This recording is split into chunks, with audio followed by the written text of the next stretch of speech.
Alrighty, we are live. Welcome everybody to Kitchen Sink Microscopy, where we are ringing in the new year with new beer. It's Although been we like a already did one in the new year, so I'm a little late with that. But yeah. beer. Nice. Oh man. Well, a little later today, we might have a guest join us. Hasn't been on the show in a minute. Joe, who for the trivia freaks out there, was originally going to be a third host on the show. So Yep.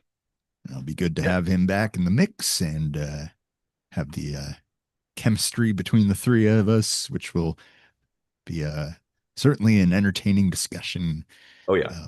of a philosophical nature. Hmm. One that was kind of spurred by a Facebook post that Joe made yesterday. Um, Kind of like early this morning for me, I guess. Um, Time is so weird. Um, I know. but it had something to do with the ICE agent that shot Renee Good, and there's a clear political line dividing people's opinions on the justification of the matter. And Joe has since removed the post, so I can't. I'm gonna have to paraphrase. Um, but it, he was asking himself and his friends, like, what are we really fighting about? You know, like what what exactly is it that we hope to have achieved by ICE doing what they're doing? Um, do we believe there is even a point for it? And if so, what is it? Are they achieving it well? Or are they achieving it at all? Um, and he brought into question a lot of great thinking points, such as like, with the tagline "Make America Great." What is great? That's very subjective. Um, Yeah, absolutely. what safeguards do you have to uh, keep such a greatness in check? Things like that, and what are you willing to sacrifice to have that? So Well, I yeah, think those are once all you things that people should be thinking about, right? sure. Well, and I mean, just even in the moment, we can just discuss that particular thing, make America great. And like you said, it is a subjective thing. So it's like, to me, I think, okay, well, what does that mean? Right? Hmm. There should be a plan, right? The engineer mind of in my head, it's like, okay, you got to have a plan. What is the plan? Like, just have an itemized list or something, conditions, and have a path to those things. Like, okay, here's a problem that needs a solution. Here are the proposed solutions or whatever. And more than one solution, by the way, because things don't work out always the way, Earth and Right. and stuff. It's a complex system, so you can't predict how things are going to go. But I'd like to see something like that. Well, and that's the problem is politicians generally are not engineers, or scientists or Yeah. mathematicians or anything. They work off of emotion, and that's problematic because it is kind of one of those things where it's sort of what I Well, they think it are is. engineers of emotion, actually. Sure. Well, Like, no, no, you're right. But I mean, as far as like when it comes because to a practical side of yeah, things, because what we see now, like a lot of what Joe was kind of driving toward, I think, is that all of this division is engineered. mhm. It's created by the politicians to Yeah, keep us fighting amongst each other. of course, yeah. It's like paying no attention to the man behind the curtain. Essentially, like Exactly. there behind the scenes, there's shenanigans going on that we're not aware of, and I call it monkey dust. Yeah. They're throwing up monkey dust essentially. But yeah, the division we lose control because like as long as we're fighting each other and arguing all the time over generally things that are not world changing, um, it, well then we don't have any power. right? So somebody can just do what they want to do. Right. You know? I mean, And even world changing is largely subjective, because if you're Renee Good or her wife or kids, your world is irrevocably changed. And for what, making America great by removing immigrants, which, I mean, all of us have descended from immigrants, yeah, basically. yeah. And we could talk about that. Well, what I wanted to say, that I slipped my mind, I kind of drifted off to something else, but like when somebody says something like make America great, right? Like one person says it to a bunch of other people, Yeah. because it's subjective, everybody has a different image in their head of what constitutes greatness. For some, it Mhm. might be this thing and that thing. Others, it might be these things. And a lot of times there's overlaps. And then there's also things that are at odds with each other, right? Contradictory things. Like you can't have two things, certain things at the same time. Right. Um, and so that's a problem. And that's what I was getting at is like, there has to be a clear and concise concept for that. Like, here are the things we want to address. And politicians never do that. Like Yeah. they will specify certain things, but never an actual plan. They're always like, "Oh yeah, I got a plan. Just trust me. Just elect The me, and you'll see." the tagline in itself is a bit of a paradox in that aspect because, uh, I mean, depending on who you ask, maybe America was already great. Mhm. I've heard plenty of people say that. Oh yeah, it's the But greatest nation on earth and stuff. But then they're like, "We need to make it great again." Like, well, right, wait yeah, a and it's second. like you will never make everybody happy, and No, no. anyone promising that, right off the bat, you've got to be thinking snake oil salesman, Yeah, yeah, that's what I was gonna because say. that's exactly Mhm. what it is. It is. It is absolutely. Yeah, and that's, I think, yeah, like you said, you're never going to make everybody happy, especially, well, because we're not a hive mind. We're not homogenous society. Maybe in certain cultures, maybe smaller places where everybody's kind of on the same wavelength, right? Sure, you could probably do something like that, but not in like the US. Come on.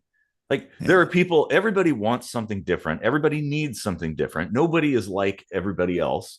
Like there's so many different cultures and schools of thought and things like that. And so, yeah, like there is no one, like this one cool trick that is when going to make it perfect. when did it become a thing for these presidential candidates to have these like taglines that kind of are like their thesis statement or whatever?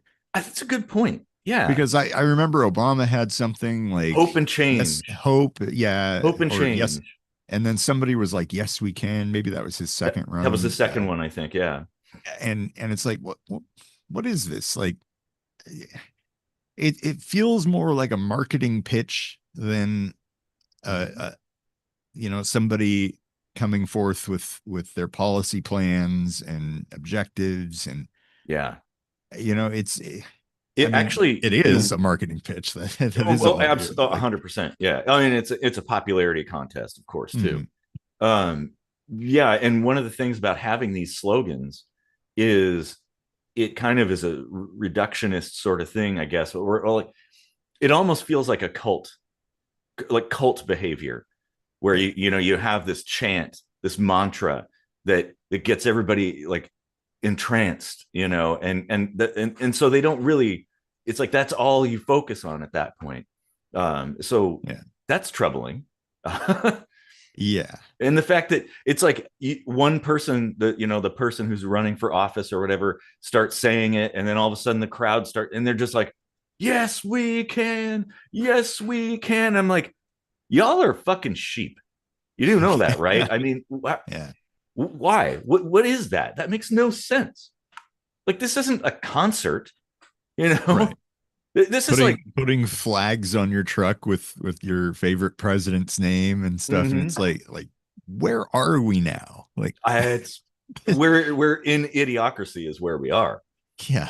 Seriously, it is. It's getting there. Well, I mean, in some ways, it's surpassed it. It's like, you know, the political system saw that movie and they're like, oh, hold my beer. Yeah. Please, nobody show them the WWE. Like, oh God. because then they're going to be like, oh, that's a great idea. Mm-hmm. Start Well, breaking chairs over each other's heads. actually, I'd love to see that.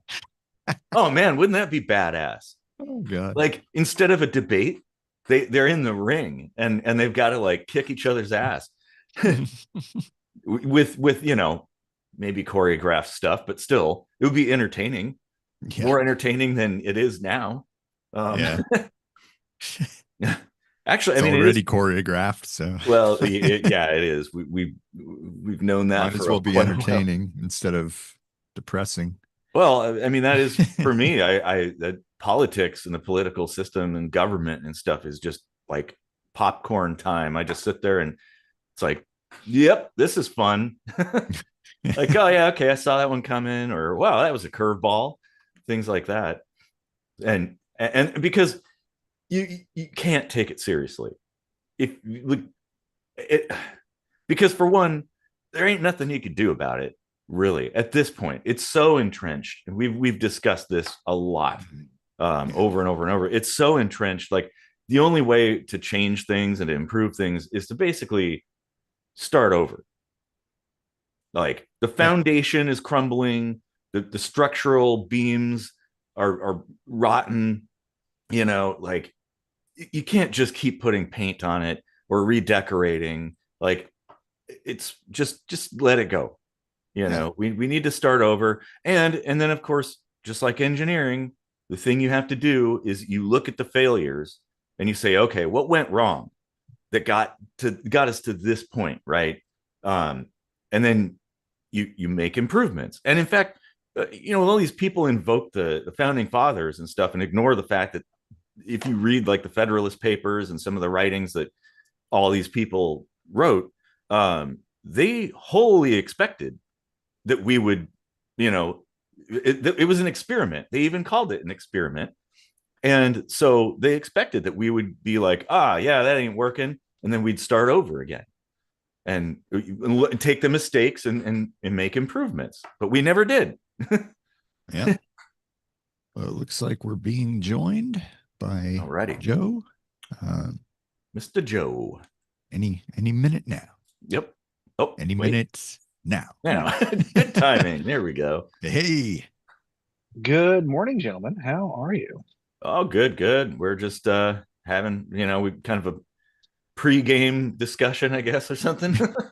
Nice, I was trying to paraphrase a bit of your post. It looks like either you took it down or it got taken down, or either that or everybody in that post blocked me, which is also possible. Fair enough. Because I can't see it anymore. So, well, you should be able to see everything not blocked. No, it was the December 9th, a video that I posted, but oh yeah, no, it pops up. Oh wait, that's the post. That's the post itself. All of the commentary disappeared. Whoa, that's interesting. What? No, it must have been posted twice. No, it from a day ago. Yeah, 21 comments. No, I still see it here. Oh, okay. Let's see if I see your comment. Yeah, and I still see your comments on there. You might be looking at maybe a different one or something. I don't know. Maybe I didn't go scroll down far enough because the you know, like when you said December 9th, I was like, that's 2 days ago, but like it kind of was 2 days ago, huh? Because I'm like ahead of you guys, and well, also super fucking confusing. Like time. Also, Facebook is just a wreck anyway, trying to find stuff. I miss MySpace. I'm just going to throw that out there. You know, it still exists. I went back and I looked. I still have. Oh, and here's one for you. Prior to MySpace, or at the same time of MySpace, there was a website called LiveJournal. Yeah, I'm not sure if you all remember that. Mm-hmm. But I went never back. Used it, but I remember I went back and I was like, oh, it's still active and it still has my profile. And I'm seeing Wow. conversations with people from, 25 years ago. I'm like, that's kind of cool. Just That looking is back that to is see like cool. what mentality you had at the See, time or what you were see, talking about. MySpace is still around, but they completely revamped it and Yeah, wiped everything. So there is Yep. no history whatsoever. All your yeah, I pictures, know. all your Yep. posts, everything is gone. Yeah. Mm-hmm. I think I looked back at it quite a few years ago and I was like, I'll just download whatever pictures are here. And like half of them had been corrupted and I downloaded the rest of them. Like, okay, like that's good enough, I guess. Yeah. Crazy. Well, they say the Yeah. internet's forever, but that's not true. Depends on the server. Yeah. Yeah. Yeah, exactly. Well, it would have been forever if the dot-com boom continued and there was like Yeah. limitless money. Exactly. Yeah. Yep. Well, how have you Oh, both been? I anyway. haven't talked to either of you guys in a long time. Yeah. Yeah, been all right, just working, doing Yep. stuff, not Same not here. much. Not working much. Yeah. I have been trying to get a business up off the ground with our mutual friend Corey. Yeah. So we'll Oh, I we'll see how remember. I that remember goes. you were going to bring me into that, but I never heard anything back about it.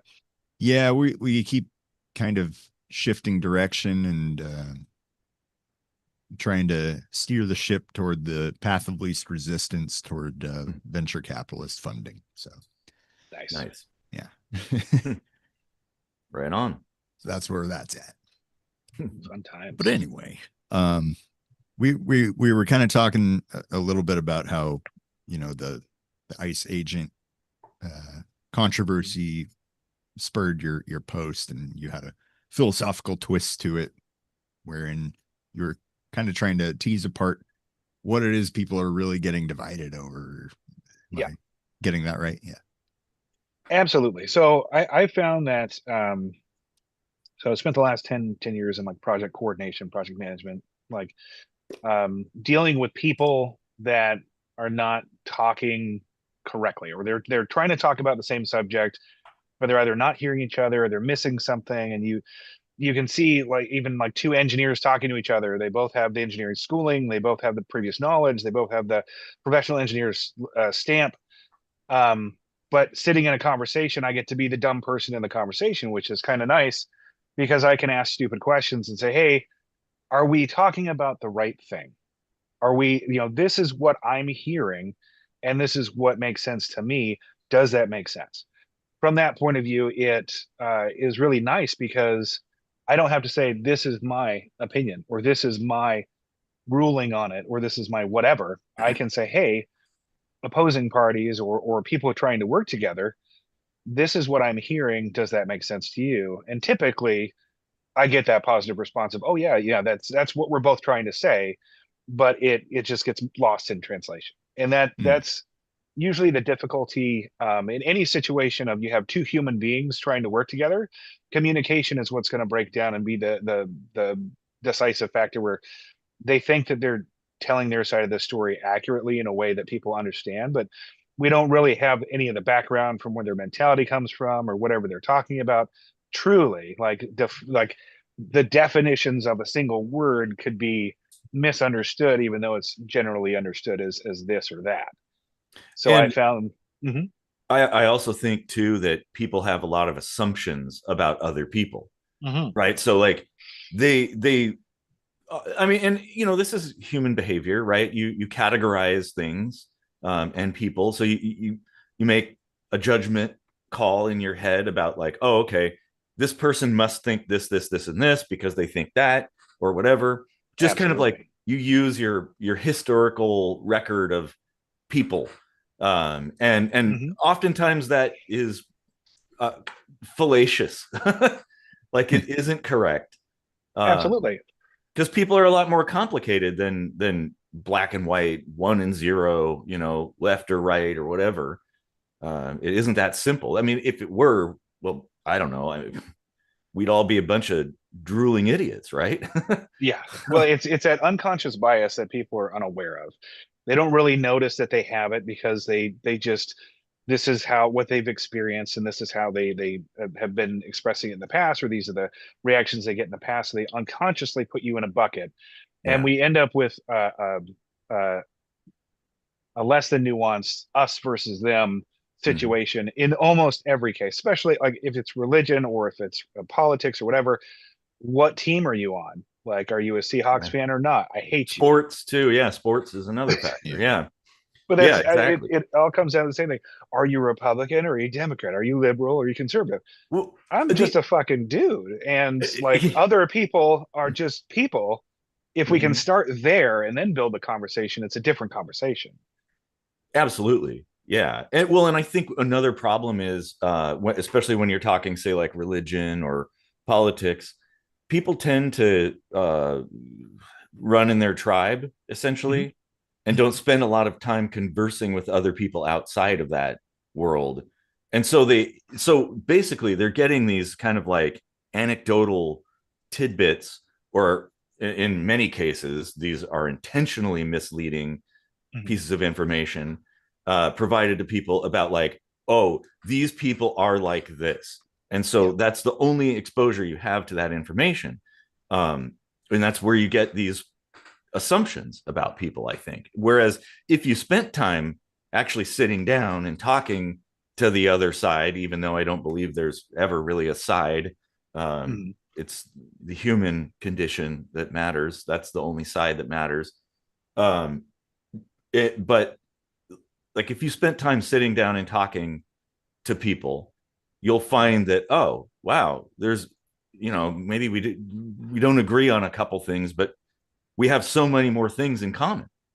And so Absolutely. it's like the common ground outweighs these little disparate things that are out there that maybe to one person could be really important, but that's the thing.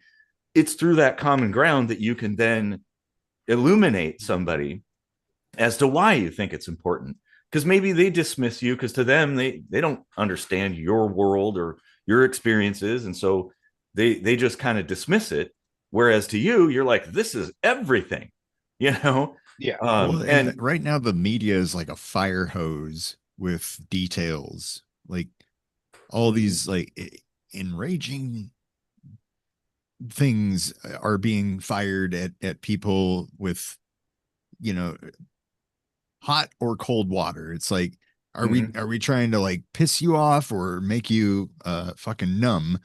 You know, like they just They play towards change the that. temperature based on which side they want to steer in which direction, and and yeah, like we end up becoming less goal oriented and Mhm. more detail Yes. oriented. And then we Well, You know, get lost because in the I think weeds. everybody agrees on the goal, and then they completely have different ways of getting to that perceived goal, and along the way, there's all these domino effect mini goals or side quests or something that are gonna split them further and further and further along that Yeah. political line. well, You know, and also keep in mind that this is something that people need to be conscious of all the time, is that media organizations are businesses. They're in Yes. the business of making money. They're not altruistic nonprofit organizations that are trying to do good for the world. No, they're in the business of making money. And how do they do that? By not being boring, right? Yep. They want eyeballs. The more eyeballs, the more ad revenue they're going to get. And so they sensationalize, they fabricate, they twist details, whatever is necessary to get those eyeballs and or Mhm. ears to pay attention, so that they get the ad revenue, and they Exactly. make more money. That's all it is. So like we need to always be conscious of this whenever we're absorbing media stuff. Yeah. Now, if you're going, like, I would trust just a average person, like a man on the street, like reporting on what's going on, because they're only interest. Well, maybe they may have an interest in the same way too, because they They're want. gonna have click ad review sort of, they're gonna make money based off of that stuff too. So I mean Yeah, you have to be careful no matter what. yeah. But yeah, I do think that there's a big issue with tribalism. There's a big issue with people having a starting point from a biased point of view. not realizing it because they've been in their tribe, and this is what everybody has seen and talked about and everything else. There's a big algorithm issue with that as well, because whatever tribe you're a part of, whatever you search, it ends up reinforcing that in the algorithm. You don't get to see both sides of it. And that's how, online they're making money. It makes it very, very difficult. I had one person reach out to me the other day following my post, and he was like, I don't know what to think of this, because I look at one video and they tell me this. I look at another video, it tells me that. I don't know where this is. And with the post that I had made, I was trying to pull back from the details, getting lost in the weeds, because we're arguing over like the size of a bolt in the manufacture of an airplane. Like it's yes, it's important and it's unfortunate and it's tragic and all those things, but people die every day. What's leading to that? And let's try to find that common ground to start the conversation. With the person I was going back and forth with and kind of trying to find that common ground with, I pulled out more and more of the details, so we had more of a concept in the theory of, is this what are your goals? Again, not trying to say something. I wanted to ask questions to start that conversation. In my mind, I consider that a discussion based on pulling instead of pushing. I think you get a lot more out of pulling. Say, what are your goals? Is this making you happy? Did this meet your expectations? Is this the way that things should be? And from those questions, I got a response of, these are my goals. This isn't really what I expect it to be. This is not really what I want to have happen. I want bad people to go to jail, but the previous administration did too little. This administration's overboard. And then we suddenly find that common ground. Like, yeah, I want bad people to go to jail too. Like, I don't want drugs. I don't want but yeah, we on that particular subject, I'm confused by a few things. Like, they often point to the Biden administration as not doing enough. Yet at the same time, I was hearing all these statistics about how Biden deported way more people than Trump has so far. And it's like, well, okay, so those things are at odds with each other. Depends on what news channel you're watching or where you're getting your. Just yesterday, I mean, but numbers are numbers, right? And so just yesterday, I saw how 2025 for the U.S. is like the lowest in 50 years as far as crime, and it's been going down. It's not Trump's doing. It's just been going down since the 90s. And yet somehow we still have this epidemic of violence coming across the borders, and it's like, which one is it? Is it's not going down, it isn't an epidemic out of control, Exactly. This goes back to what I was saying about the media being just a business. And the same thing with politicians and the political system and the government. It's like a self-serving thing. Like they don't have an interest in being honest and truthful with you, because, well, their MO essentially is to twist the truth to get reelected or to get what they want, things like that. I mean, that's kind of what has been going on as long as it's existed, Right. Well, and the terrible thing is, if a media company came out and said, you know what, everything's great today, like drug trafficking is down, murder is down, like everybody's doing a good job. Everything over the last 30 years has gotten better and better and better and better. You're safer than you ever were in the 80s or 70s or whatever. Like, this is the best time that we've ever experienced as far as bad things happening. Everybody would say, okay, great, I'm going to go see what's on Netflix. You'd lose all your viewership. You say, be afraid and wait, because we have the story up next for you to be afraid of. Let us tell you what to be afraid of and how to react to that. People get sucked in, and it's just it's so ridiculous. It is. I call this the last great white buffalo effect, because I swear to God, I've heard no less than 5 occasions throughout the last 20 years in the news, the last of the great white buffalo has just died. 5 times. Like, did the last one die and come back, or like what's happening here? One thing too, I'd like to add to, because like what Joe was saying earlier, it just got me thinking about like the division and things, and because in this particular situation, there does seem to be a dichotomy of perspectives that are very different from each other. And I think a lot of it's that people aren't really able to be objective when it comes to certain things, because everybody comes at it with a preconception. And so instead of being like, oh, wow, that happened, and then, oh, let's look at what happened and how and why and what went down, they'll begin with a premise that, like, skipping over logical steps and start at a different angle. So now they're like assuming, oh, it must be this, or it isn't that, or something, when we can't really do that, especially when we don't have all the facts. And we also need to be like, leave room for it to possibly be a little of both, right? Yes. There is no like this or that. Like, maybe it's a little bit of both. And the bias weighs heavily one way or another, depending on your preconceived notion. The one thing that I think about is empathy. Empathy for whoever is in those situations. Empathy being putting yourself in their shoes. What would I do? How would I feel? How would I emote? How would I, how would I move through this situation? I found that when this bias is introduced, empathy falls on one side or the other because it falls on your tribe or what your tribe believes. You fall on empathy for that person or individual or situation.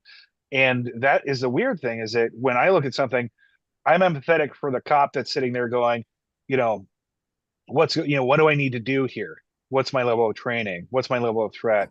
Is this scary for me? Empathy from the point of view of the driver. Someone's coming up to my door. They're trying to rip me out of here. I'm now being attacked where a minute ago I was, just maybe talking shit a little bit in like a non-threatening way, but just kind of talking shit. And now suddenly it's escalated all of a sudden. What do I do? yeah. I need to get But out of don't here. lose sight of the logic either, because there are also factors that are just factual. Tires are turned in a certain direction. Policy states this. Procedure states that. Emotion, of course, comes into it, and that's where you say, okay, is the reaction expected? Yeah, okay, like the car bumps him, he might be like angry, threatened, whatever. Is pulling a gun and firing it justified? That's where you start getting into the logic, and if you're still operating on emotion, you're already and going again, down I the don't want to wrong get path. I don't want to get too far into the weeds, because that's where everybody starts to become, a sideline coach where they're like, but this and that, let's replay it and let's break it down. Yep. At this point, it doesn't matter.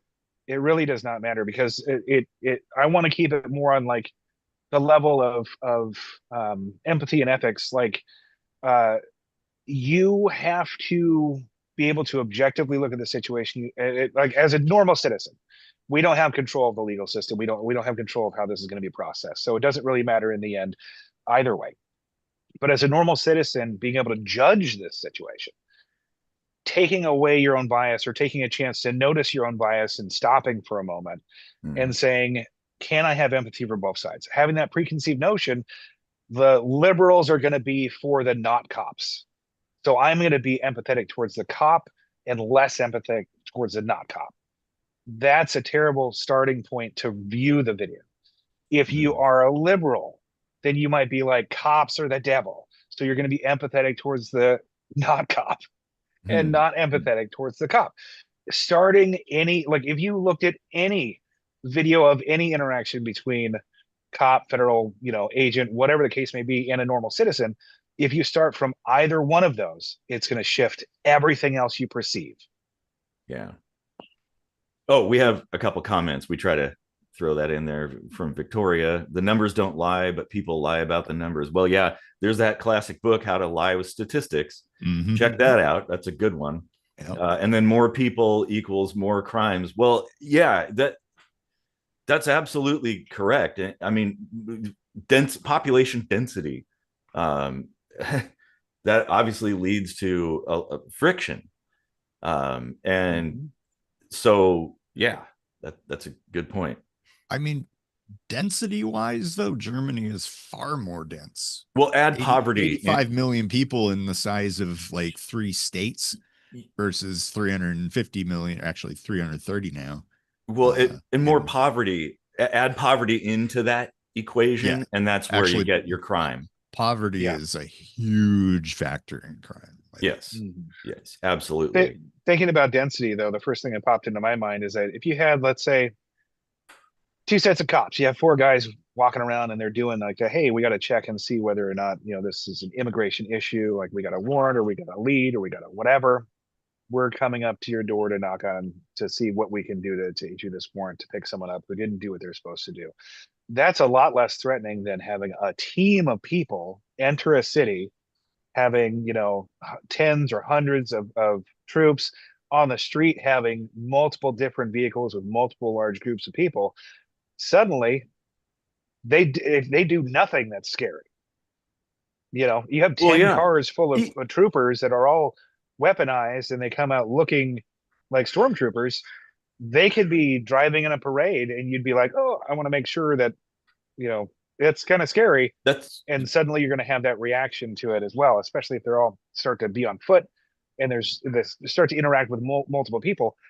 That's escalating it just by happening. a good point. And now here, I think it's an optics thing. It is a big problem here in that it from my perspective, just looking, it's kind of like the plan at the top level of the administration is aimless. Mm-hmm. Like there is no clear plan that's defined and like here are the things we're going to address and here's how we're going to do it, and like making sure that everything is clear, right? It's completely opaque right now, other than just some random tweets or something, basically press conference or something. Like it needs to be, this is, and because one of the problems, this it's human psychology. Okay. Like in the absence of information, your brain will fill in the blanks. And usually it's like anytime, like oftentimes it's like worst case scenario is what goes in there. Like, oh, it's dark. I heard a sound. It must be an intruder, or it's a monster or something, like your brain just goes to the dark place automatically. It doesn't be like, oh yeah, that grass moving in the distance, that's just the wind. No, it's like, it's got to be a tiger. It's a fucking tiger out there. I better be ready. Like, and that's we've evolved that way, and that's normal. But like, this is why it's problematic when you're unclear about what the plan is, because I think if it was evolutionary holdback is easy to exploit. Yeah, you are correct. I've got 2 points on that. So from the evolution standpoint, going back to the tribalism comment, tribalism, you get whatever tribe you are because you're scared of some other tribe coming and killing you, or you're scared of that lion coming into your encampment. So you have that tribal mentality. I have to be afraid of people I don't know, people I don't understand, because they might come and kill me and take my stuff or whatever. So that tribalism is still very clearly out there in the world where, whatever your football team is, the other guys are out to get you for whatever reason. 100%. Even though we're all fans of the game, or we all want the same thing, but like, they're out to get you is the immediate initial starting point, which is terrible. We should all start at the we the people point, where we are Americans, we are citizens, we want this for everybody. But it's very difficult because you get into your smaller communities or smaller whatever silos. But I did want to point out, one of the first things I thought about with what the hell is ICE doing is that idea of what's the plan. What's the idea? So every time you have like a project, there's some sort of vision statement, mission statement. Most departments and most companies have that, or most companies have this. And I did go to ICE and I looked it up. It's on the first page of their website. The mission: protect America through criminal investigations and enforcing immigration laws to preserve national security and public safety. Vision: DHS's premier law enforcement agency, mitigating transactional threats and safeguarding our nation, communities, lawful immigration, trade, travel, and financial systems. So are they doing that, was my first question. Are they achieving their goals? Are they working towards that mission with what they're doing? Or is this outside of what, the project is? mission creep. This is absolutely, this is mission creep. This is scope creep, where now suddenly, are they doing the investigations, or are they just going door to door? How like, there's usually a definition page in any sort of legal document so that you can point back to it. So investigations, well, what's the definition of investigation? Safeguarding, what's the definition of safeguarding? At this point, that creep is happening because they're like, oh, investigations mean I can grab anybody anywhere if I think they may not be a U.S. citizen, even if they are a U.S. citizen, prove it. Well, that's kind of weird. That's not the traditional definition of investigation that most of us would look at. That's how, like in the Vietnam War, whole villages got exterminated. And one of the problems, I think, is this opacity. That I mean, sure, maybe they have their overview of what their kind of the plan is, I guess. But on the day to day, I think one of the things that that creates this friction and this division and fear and problems is that they're not very clear about like every little detail, all these things. Like, it would be nice if the people had access to more information, and that they were much more upfront about it. And that way, because, like, we have a system of checks and balances, and one of those components is us, right? Like, so sure, it's fine to report back to the president and department heads and blah, blah, blah. But maybe we might also, because I mean, especially when you're talking like near military-esque forces traipsing around in cities and stuff, like, I honestly don't have a big problem with that if there's a reason. Right. Like, if they're clear about it and there's a good plan, and then, because then it's like, well, we can get behind that. Look, they're not going after just regular people. They're going after these like really bad. I mean, yeah, they've gotten bad people, but like, how do we know? What's the percentages? Where all the numbers? There's a comment about that, but I want to point out something equally important. And it's like, why are we so concerned with this? What is the urgency about when the percentage of crime coming from that particular population is so much less than our own domestic population? Yes. Well, yeah. And I think maybe, honestly, that's a good question to be asking. A lot of whys, like, why that? Why? And this, and I want to go back to Eric's point, though, like transparency, communication, consistency. Those things make people feel safe. Yeah. But if you make people feel safe and they understand what you're doing, that you lose a lot of power and control that comes from fear. This is true. This is, you hit the nail on the head right there. Yeah, absolutely. It's a lot easier to take credit for things that just kind of happen and build the narrative backwards. Like, look, all these things that we did created this outcome. Correlation is causation. That's typical. That's typical of government. Like, they're the guy who, like, there's a parade going down a street, and then they run up ahead and pretend to be leading it. It's like, no, the parade was already going on. You're just a poser. You didn't make the parade happen just because you're at the front of it. But they do that over and over again, and it's really annoying. But people, I don't know.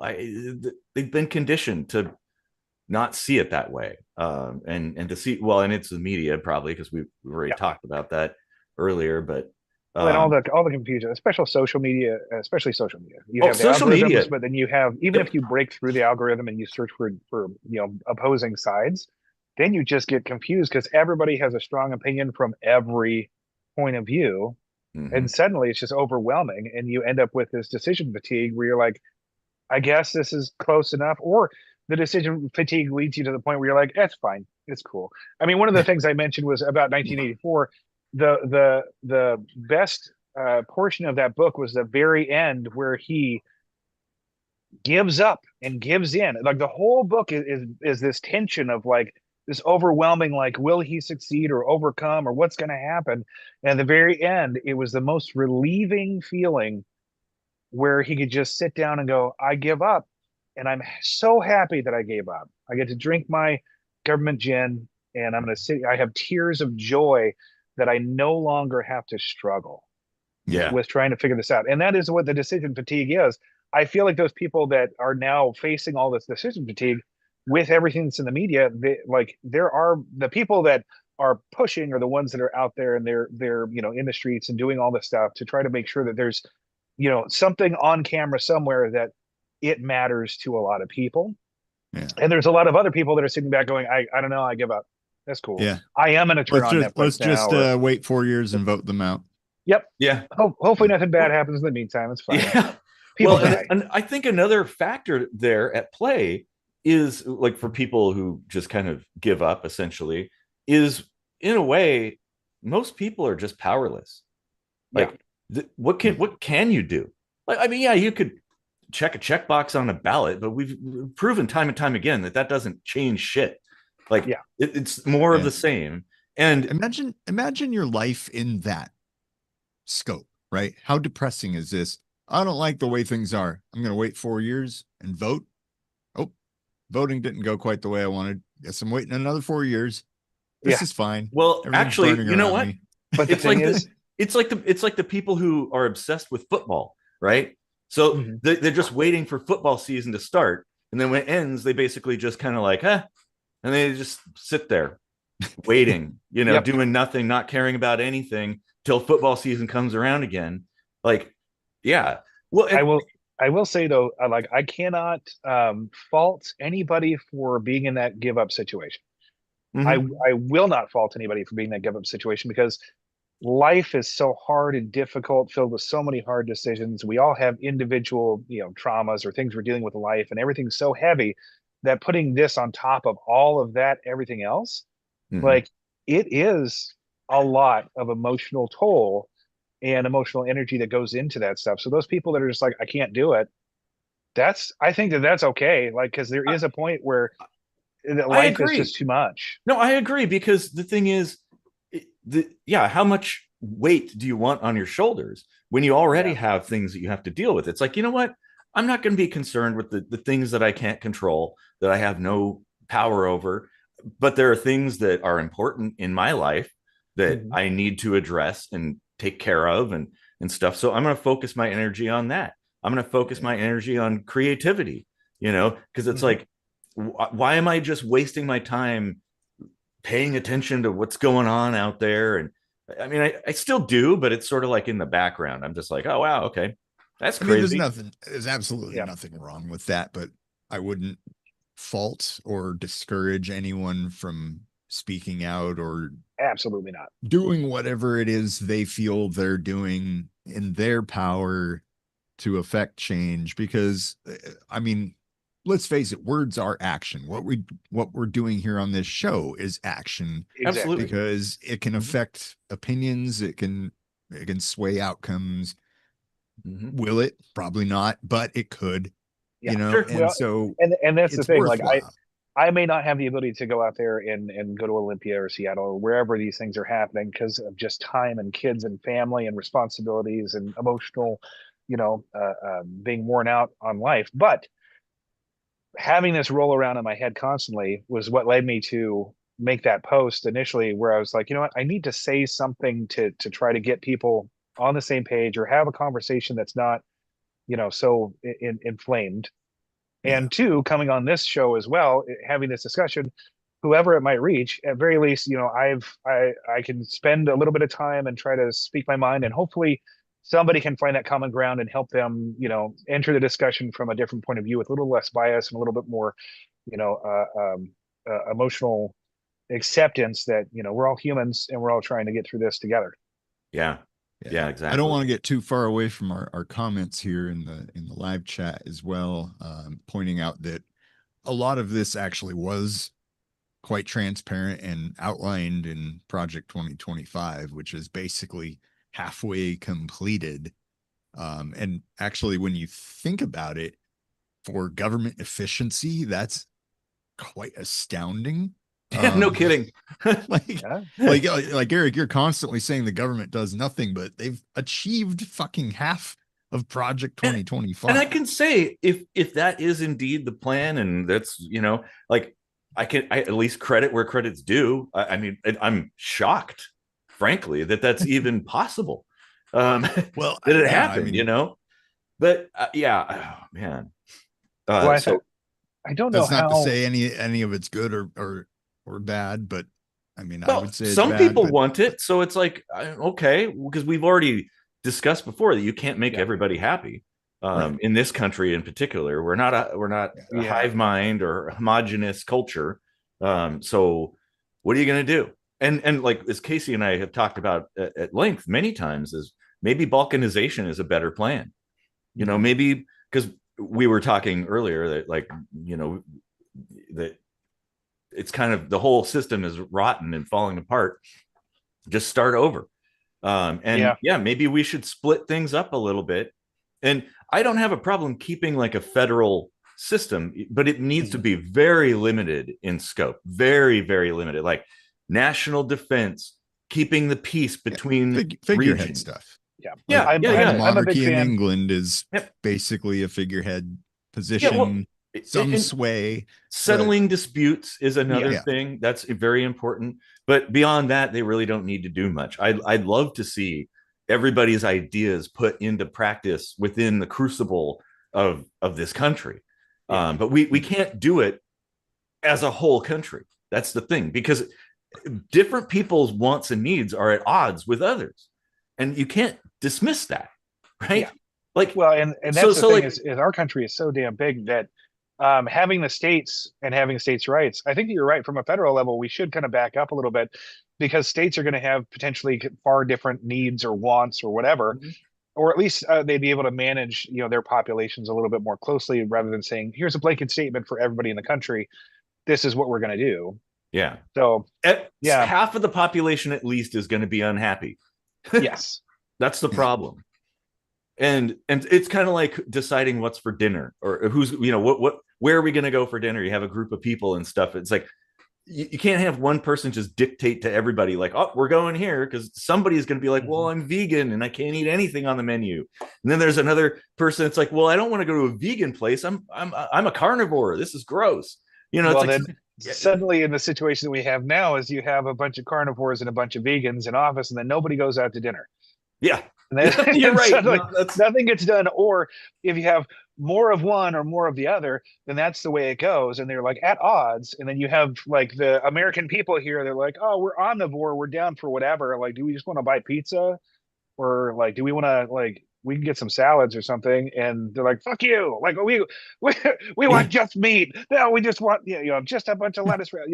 That's unfortunately the political system that we've created by having just the two party. Yes, That Uh, has to change. it's just absolutely. terrible. Like I And think it might be on the verge of getting to that point though, it is. because like Yeah. the Democratic Party held out a little bit longer in screwing over their own constituents, but it's becoming more and more evident to their constituents that they've been duped. Yeah. And Well, yeah, now we've got two parties that have been duped by their parties, and there's no viable third choice anymore. Yeah. And that is going to become a greater and greater problem, and it will fracture the system, I think. What I see with this two-party system is it's like a tug of war, right? Yeah. Like everybody's pulling, they pull this way, pull that way, but nothing ever really improves. And regardless, like, and you know how it works here? It's a little complicated, but it makes a lot of fucking sense. There's more than two parties for one thing, but your party's percentage of the vote, if it is above or below a certain threshold, you are automatically like forced to create a coalition with one of the other parties, and then amongst yourselves come to agreement on something to contribute your voice to the overall conversation. So like in a way, there's constantly multiple parties forced to work together, active in like one is kind of like in control, let's say, but there is also being this constant like other voice from two other perspectives, you know, or more. I feel like there should be at least an odd number. There should, because I feel like having just two party system has really put us in a very specific us against them placement. And you can jump sides, but you're still going to be stuck in that us against them. If we had five parties, we would at least have other voices, but there's got to be some mechanism to, prevent just two parties, or to lift up a third party and say that their voice has to be just as equal as the other two parties, to prevent that sort of falling back into that us against them, because it is something that humans love to do. Yeah. Somebody's out to get me. I'm against you because you're out to get me.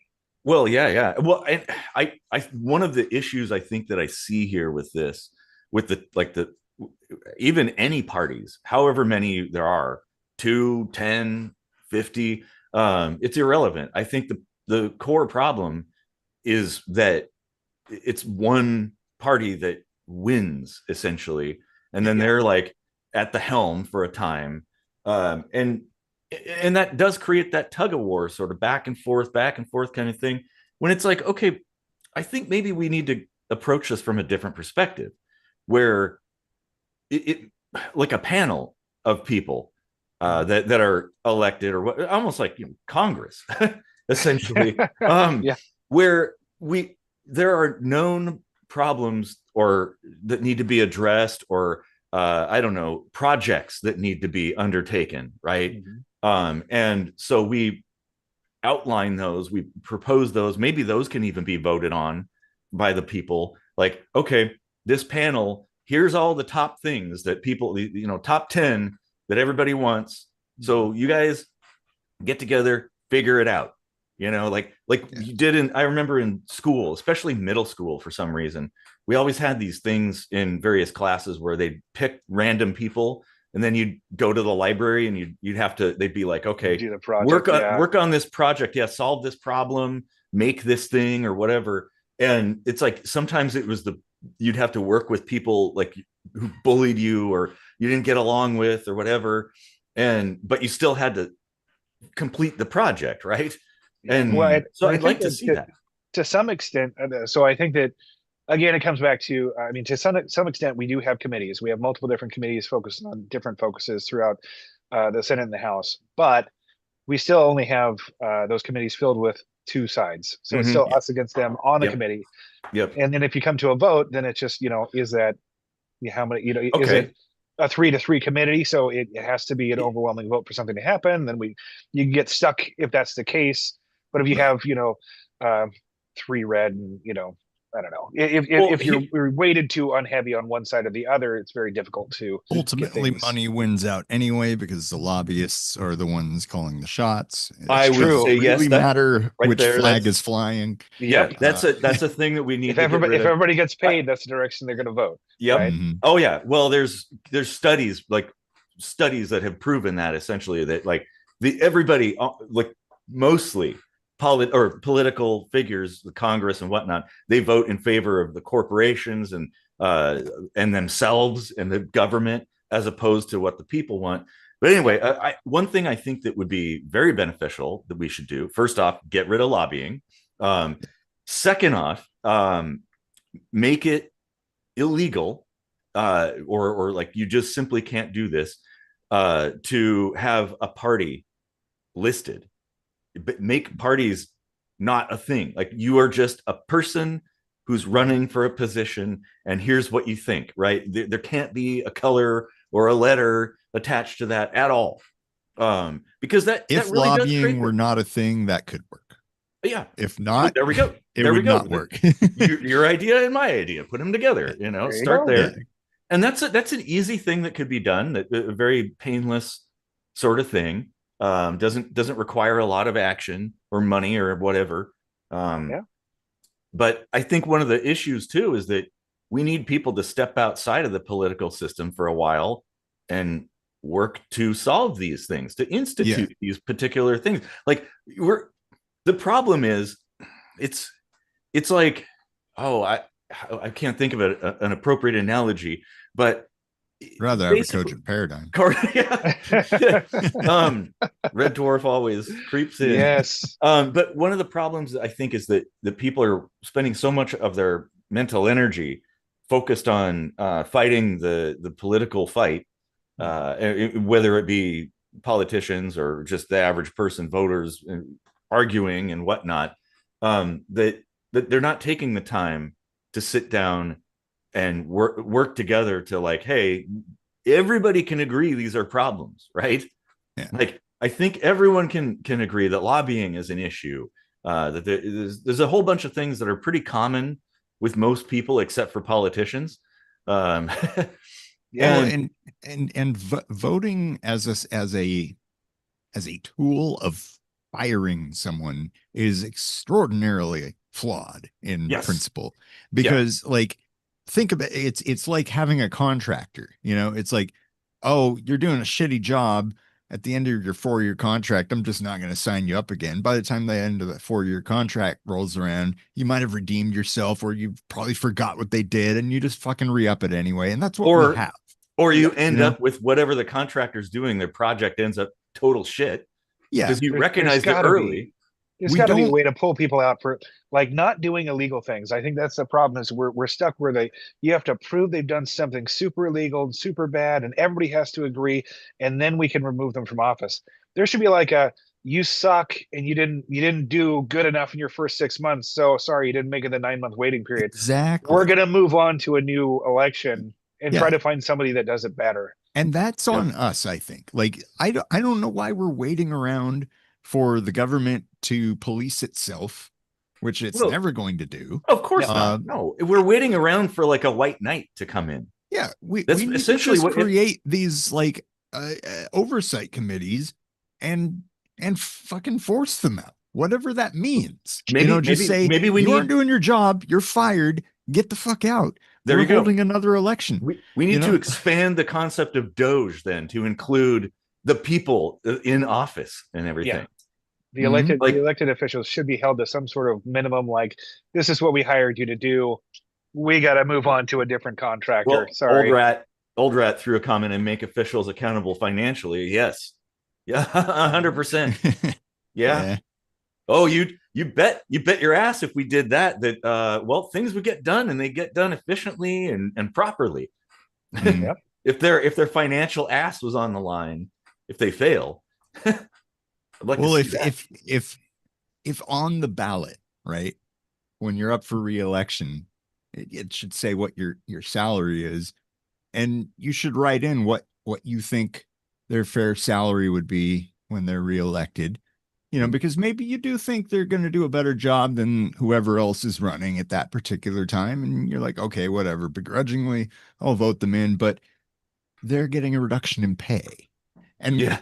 and then just average that on the ballot, and So if it's zero, it's zero. it's a pretty good idea. Oh man, imagine getting elected and you're like not getting a paycheck at all. Whoops. Hey, you stuck with it. Sorry, buddy. Whoops, you've been critered. Oh man. Yeah, and these are conversations that I think, like I said, we everybody should be having. Like we're at that point, I think, where things are so big and beyond control, that like, I mean, the little piddly little things that we're allowed to participate in don't do anything. And so maybe it's time to take a step back. Let's all come together and figure out what to do, because like what we're doing obviously ain't working. Like, I have been around for half a century now, and I haven't seen anything getting better because of politics, like at all. If anything, it's kind of gotten worse. I mean, No, we're just holding things together to like if it's good enough, then you get voted back in, yeah. which is terrible. Like we should be trying to make things better and trying to move forward and trying to update things so that they work better for us. It's just What I've seen, where I've seen Mage, improvements. make America good enough. Good enough. Yeah. That's a good idea. We should all run on that. Yeah, man, that I had a thought. Wait a second. There was a point that I was gonna get at, and of course, it's completely slipped my mind. Shit. Well, it'll come to me in a second. I'll put it down to long-term memory retrieval, and I'll pop in when I think of it. Damn. Um, so, oh yeah, yeah. Oh no, yeah. That's right. Okay. What I was gonna say is, what I've seen over all this time where improvements have occurred is just general societal evolution, industrial things like science and technology have made improvements. Culture has, like, just the community, things like that, I think have definitely made improvements because, the world is better, Yeah. a lot better. It's a lot safer. Things are, While the it is government better. can't take credit for it, it I was gonna is say, symbiotic in that, like they do things to facilitate those things to be able to occur. Um, Sometimes. Government grants for scientific research, for Yes, instance, I'll give you that for absolutely. things like that. Yep. Community support to make it so you're not scrounging for food 40 hours a fucking day or something, like, Yeah. that's and a lot of you hours. have time to actually, like, make things better, right? So, like, there is a symbiotic overall positive effect Well, to Well, I, I would say I that with the larger things that have been governmental changes or changes from a federal level that are beneficial, most of those have started because small groups have pushed forward to make those changes heard. absolutely, yeah, And then once they get up to the level of government, then they're kind of forced by the populace saying, okay, well, let's just go ahead and make a law that it lines up with this. They're not going out of their way to make these big, large changes that would be positive to the general public. You know, racism, women being able to same-sex marriage. vote, same-sex marriage, all of those things come from the community first, and then build up yeah, to the point where it's overwhelming for the politicians, and then the politicians go, okay, I guess yeah, we can do what you guys want us to do, which is a very odd thing. yeah. Like I the no didn't say anything taxation about without their representation. intentions, just Yeah, the fact that they are the facility that, they're the yeah, exactly. like, it's an imperfect but functional, barely functional, let's say, Well, system. yeah, Yeah, and that's what I was going to say is, like, sure, there are and have been beneficial things created or constructed or whatever, enabled by government. However, it comes at a cost, and the cost is generally that they're Of course. either they don't do things that need to be done, that are like, well, why didn't you do that too, or there's caveats or Klingons, things that stick to the things that they're doing that actually add new problems or make things worse in other ways. So it's like, oh, you yeah. solved this problem, but now these other two problems emerged, or this thing that kind of wasn't a problem now is. Mhm. You see that all the but time, and but like the whole greater than the sum of its parts sort of concepts, it makes it always makes me think when you break these things down to their constituent parts and think, what's the alternative if the government isn't facilitating this? How would that come about? Like, I have then Yeah, ideas. then I each have plenty person of in their ideas. community is contributing their time, which to me is more valuable than money. So you're already spending more of your life to get the yeah. same level Well, of my And point, whatever comfort. whatever group you put together at that level, it then becomes its own little mini government. So you have the same Exactly. problems, and no matter what, as we are all human beings, there is always going to be imperfections in whatever we come up with. You know, anytime Mm-hmm. you create a new code or new something to do, everybody had a great idea and they all want positive things for whatever, and then they overlook or they miss things or they add things that do cause other problems, and then you have to fix those things. That I think is just common human nature. Like we are imperfect human beings, but we are all trying. So that's something that has to be taken into consideration as well. I agree. I think though what we need is not a centralized system, but a distributed one. When it comes to activity, now I don't have a problem with centralization when it comes to information. For instance, like building codes, right? That kind of thing, or engineering stuff, anything like that. Safety, OSHA, whatever. It's like, Yeah. okay, that there's nothing wrong with there being like a big manual of like how to kind of things, but I don't like the idea of central control.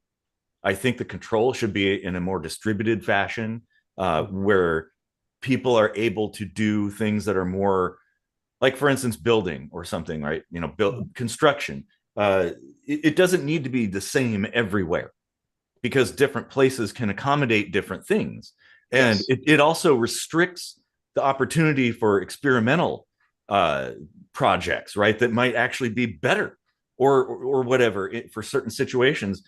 So like that's my point, is I have no problem with there being somebody who's like, hey, we're the it's like the IEC, for instance, when it comes to like all kinds of stuff, in like electrical things, connectors and stuff. There's kind of standards, right? And Yes. so you would look to the IEC manuals and recommendations if you're going to build something that's, say, USB powered, because you don't want your USB powered product that you put on the shelves to not function with somebody's, like another company's charge cable or whatever. Like everybody needs to be on the same page for everything to work smoothly. Um, or you So could be coming like Apple and do your own and just thing. yeah, I Let's was like just swap out coming the from the ICE handbook for the IEC handbook and see if anyone notices, and we might save some lives. They're like, what's this with all these weird power plugs? What do we Hey do? man, they spelled ICE wrong. Oh Yeah. well. That's fine. But look, and this, Coming from the background of spending the last 10 years around the building code and having to deal with all that, I think that's an excellent example, because with the building code, you have the International Building Code and National Residential Code and all those other ICC codes. But they do put in specifics for if you're in this area, if you have this sort of a seismic area that you're in, you have to use this type of design to meet those seismic areas. If you're not in that area, you get to do something different. It comes down to the state level, the state accepts it. And then it goes down to the local levels. And sometimes you can add things, say, okay, our city needs more of X, Y, and Z. So we're going to add to that to make it a little bit more restrictive. So having the ability to have a centralized group, but also there's a ton of like engineers and super smart people constantly talking it over, constantly trying to refix it, change it, update it over and over and over again. So every time a new manual comes out, it's going to be better than the last one. mm-hmm. That's something we don't really see from a governmental level for a lot of other aspects. Like Nope. building safety, great. You've got a bunch of engineers working on figuring out the best way to do everything. Yep. But all of these other subjects that we might run into, you really don't, or it's something that is less specific, so it ends up being too widely open to understanding. If you're talking about anything from a legal aspect, or people out there that are military, or they're law enforcement, or they're federal agents, it's not specifically do X, Y, and Z in the situation, and it's going to have an outcome because it's two human beings dealing with each other. So suddenly it becomes a lot more flexible, and it's a lot more chaotic. So it's very Mm. difficult to pass down very clear instruction. But certain institutions do this pretty well. You have the military, where we're going to grind you up and make sure you know all of the rules and make sure that you're out there on the battlefield doing everything we want you to do. Otherwise, you're screwed. Yeah, if you Uh, don't learn how to work as a team and follow orders and whatnot, like, and yeah, everything's knowing the going to fall rules of apart. engagement, Yeah. knowing the rules of engagement and all the other rules that come into play, even how to log your guns and weapons and materials, making sure they go in and out so they're not lost. Simple stuff like Mm-hmm. that. Training and the quality of training and the time spent training and the experience, those are things that need to go into all of those subjects that are not as easy as saying, this is what the building code says. It needs to meet this number to be approvable. Mm-hmm. Out in the real world, that's more so training and experience. And if you have very little training and very little experience, you're going to have a lot of bad things happen. Even if you have a contractor that spent 1,000,000 years building stuff and has never read a code book, if they've spent 1,000,000 years building stuff, they have the experience to know how to do it. So it's not going to fall down at very least. Yeah. You know, so Yeah. yeah. There's a lot of that code is built into the shit that he was trained on, you know. So well, and you can look to other places where there have been things built without building codes or any kind of oversight that have, like, thousands of years ago, and they're still here. And so it's like, it doesn't require any kind of oversight to make things actually work and right last. Before the show, my wife and I were just talking about like old TVs and how like she would still have her old TV, like with the big fat ones with the tube in the back and everything. Because she just said, I'll replace it when it breaks. And then she was like, I can't remember why I ended up replacing it because it never did break. And I was like, oh, well, if it's anything like the US, they kind of forced it because they changed the way the signal was sent out. So you just couldn't receive TV channels on old TVs anymore. They got rid of NTSC and instituted ATSC. And so, without a converter box. And then most people were like, oh, well, that's a hassle. And then TVs got so damn cheap that it's like, oh, well, I could buy a way better TV for $100 or something, you know, or even now you can get them for 10 at Goodwill. Oh yeah, it's like, oh, well, this thing takes up less room. I can mount it on the wall. You can't do that with your old wooden box tube TV. And it's a great day at Captivus. Yeah. We got some comments. I got to take a whiz though, so I'll be back. You can read the comments. All right. Well, here's a comment you might have something to say about, Joe. The county hall where our property is can't tell us which version of the IBC they are using. I have questions. I feel like it's a trap. For that one, I need to look it up. I think it's 2021.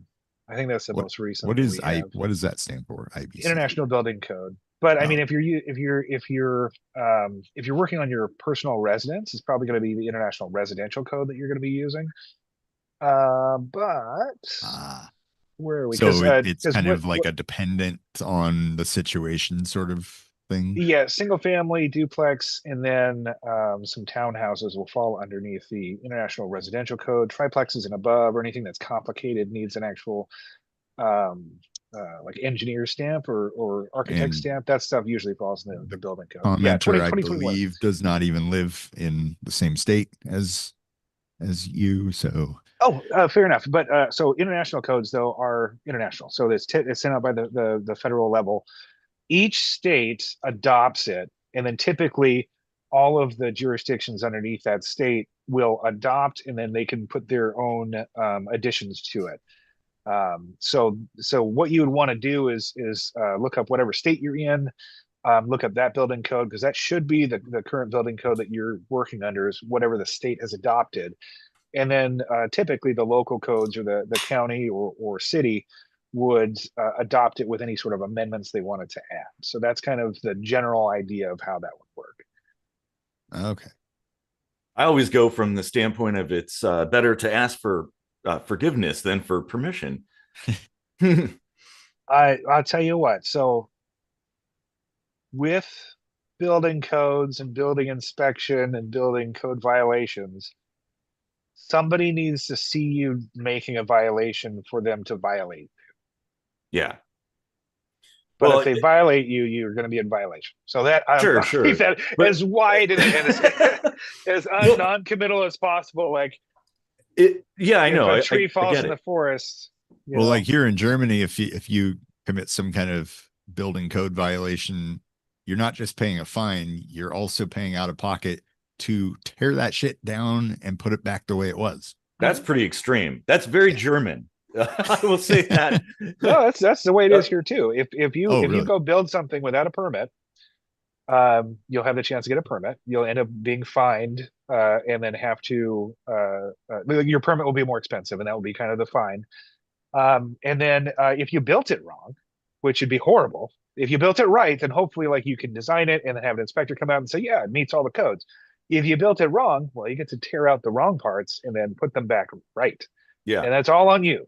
And I always say, like, if you're going to do something shady and not get a permit, make sure it's built to code so that if you have to, you just are paying money rather than having to pay money and then rebuild it. And then like Yeah. just No, be that was careful my if you're point. doing shady stuff.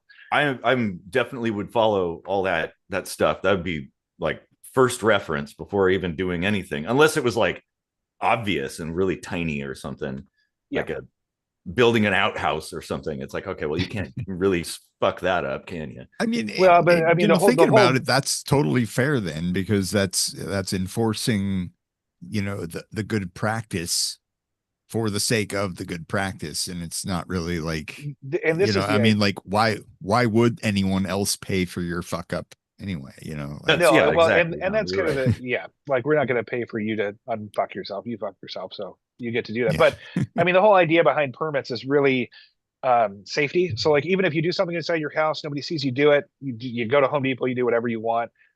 The idea behind the code reviews and all that stuff and permits isn't to like screw the individual from a governmental level. It's to make sure it's done right so that when you do your plumbing, it's not at the wrong angle. So suddenly it backs up and then you have a bunch of mold in your house and then you die of black lung, or you're the next person that buys it does that, especially with like electrical stuff. Like, yeah, you put it together, light switch turns on, but suddenly you turn on a microwave in your house, like catches on fire. Like, that's not cool for you or for the next person you sell the house to. The neighbor's house might catch on fire too, and right, yeah. So that's the whole like background to building code is like try to prevent bad things from happening. Well, yeah, I get it. But the thing is that you look at other places, other countries in the world that really don't have any kind of oversight, like Vietnam and stuff, and people just run wires wherever the hell they want, and like everything business as usual. They're fine. There's like no food safety standards, and you don't see people are just out there eating street food and going about their day, and maybe sometimes a fire happens or somebody gets sick, but generally it's almost like comes down to percentage of liability. It's like it's over caution is kind of what I'm. Well, if you look at like building codes, it's the same as with any kind of engineering.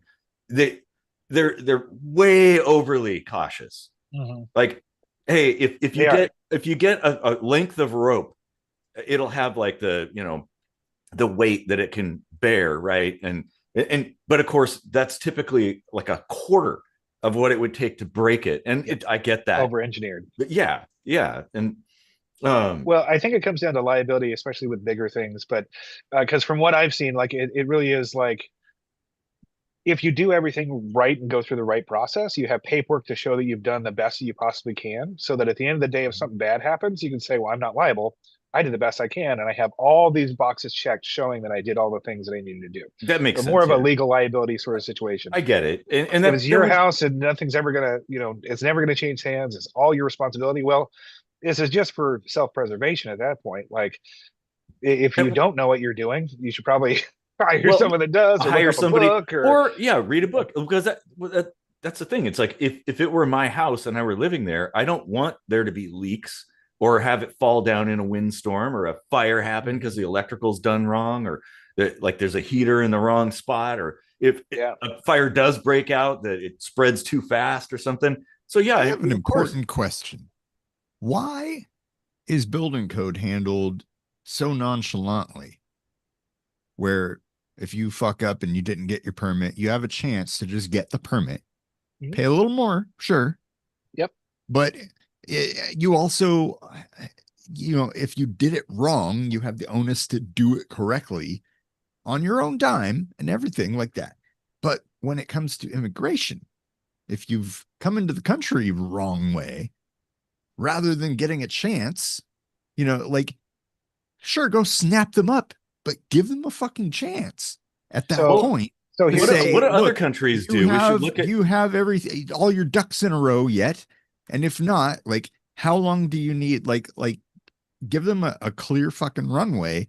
This would be so much cheaper and easier for everybody. Those people that are setting up their court dates, that are setting up their paperwork, that are in the process, the DACA recipients, all of those people that are in the legal process, who are legally here because they're in the legal process doing the legal things, those are the ones being snatched up. That I think that's ridiculous. Like, someone is clearly not like trying not to be a part of the system, well, something should happen to you. But we should also like start with, you get a chance to fix your situation. Well, In my mind, always with immigration, like I've always had the point of view: give them a social security number, tax them, whatever paperwork they need to go through. Like make sure that whatever job they have, they're putting money in the system to manage some of those expenses, to contribute to the community, don't whatever. wait. That would Don't be give. first and foremost. Like Don't, you're here illegally. We just want your information. We want to make sure, like, instead of having ICE out there, we should have the Yeah. IRS out there. They're Like, creating their own problem by making it difficult to become a citizen. You've been here for 20 years. You've been working the entire time. You're great for your community. We just want to double check and make sure you're paying your taxes, and we got you, in the system somewhere, and we want to make sure we get your paperwork moving if it's not. I have a few thoughts on this. Okay, first off, don't give them social security number, because well, no, but that's I mean useless. A number. We need the fair tax is what we need. But anyway, well, so one problem is that the immigration system is overwhelmed. Like it is so backlogged and so inefficient, so shitty that like how long it takes so long to do that. And you know, it's one thing I'd encourage, like look at what other countries do. Mm-hmm. Because I think we're actually not too bad compared to quite a few places.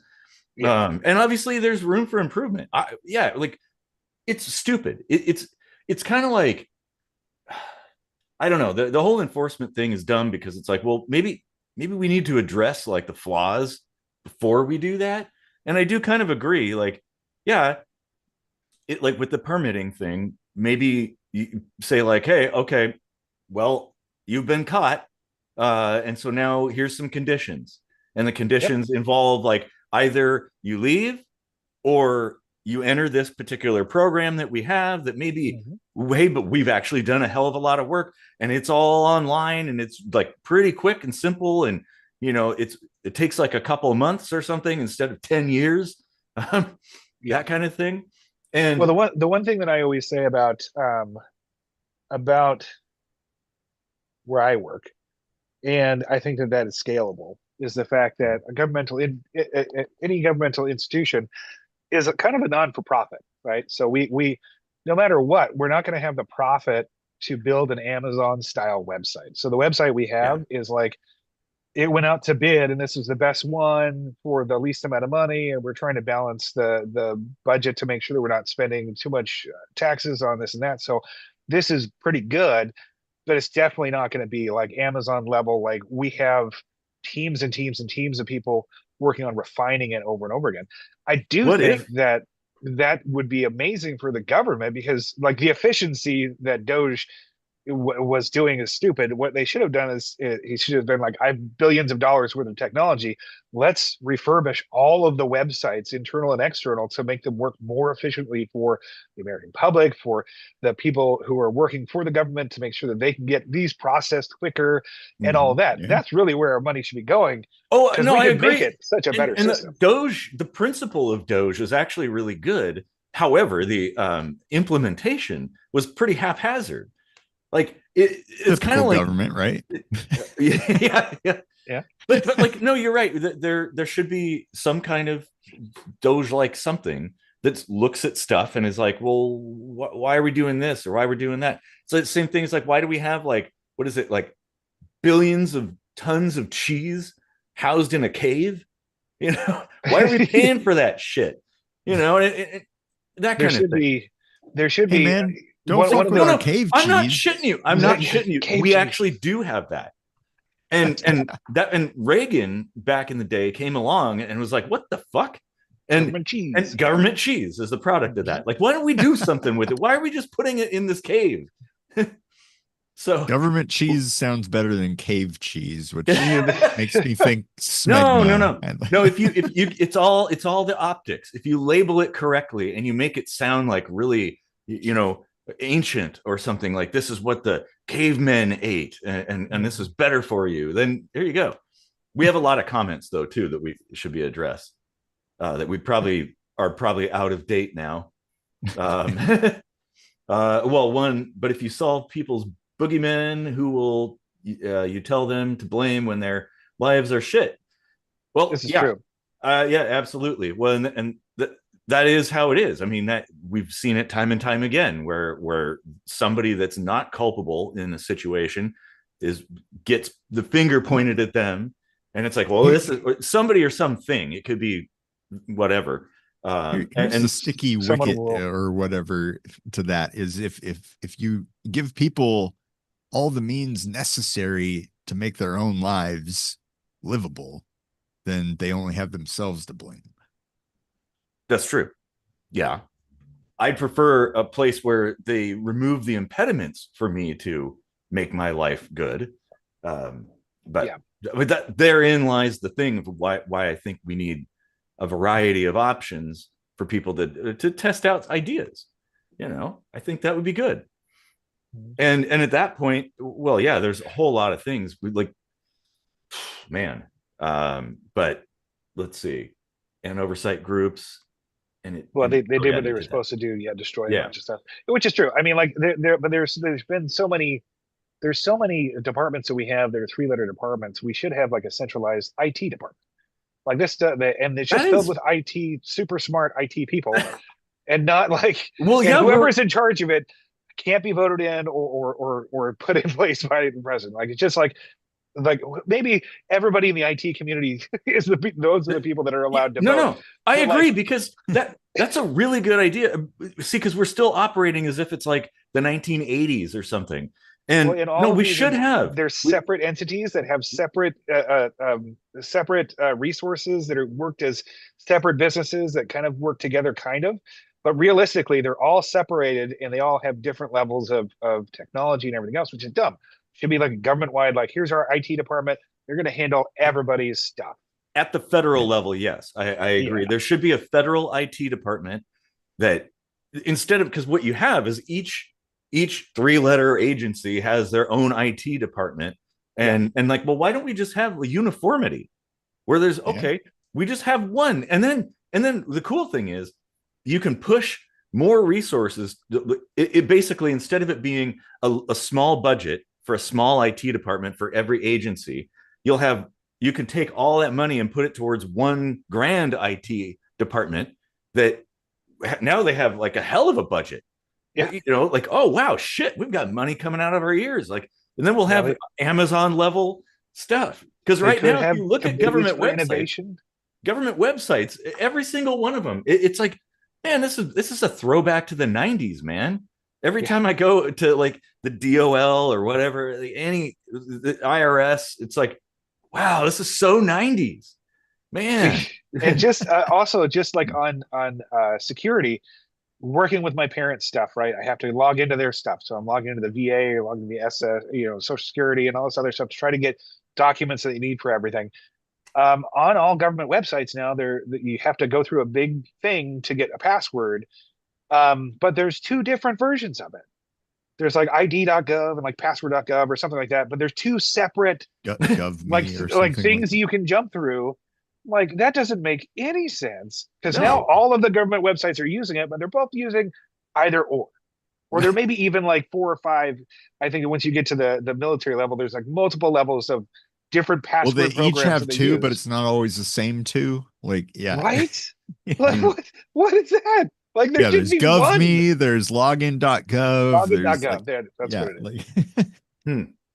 Jesus Yeah. Christ. And like Absolutely just stupid. something as simple as that. It's like, come on, guys. And this is where if we had an agency whose sole purpose was to just analyze all this shit and Yeah. provide recommendations and stuff and like ways of improving things, that would be good. We need that. I think Yeah. that's worthwhile to put some resources toward. I think because like making it cost less and be more efficient and be more user friendly. Above all, it's like every time I have to like renew my boat tabs, it's like fucking navigating a maze in Gauntlet or something, trying to figure out where they. It's like it ought to be really simple, It's right? the most unuser friendly websites ever. And you're Yeah. right. They're all like 90s based. Whatever you click, it may or may not get you to where it like, yeah, it's just ridiculous. Oh, I know. It's a total mess. But here's the problem, and this is where, if it were, well, this is the difference between a for-profit company and government agencies.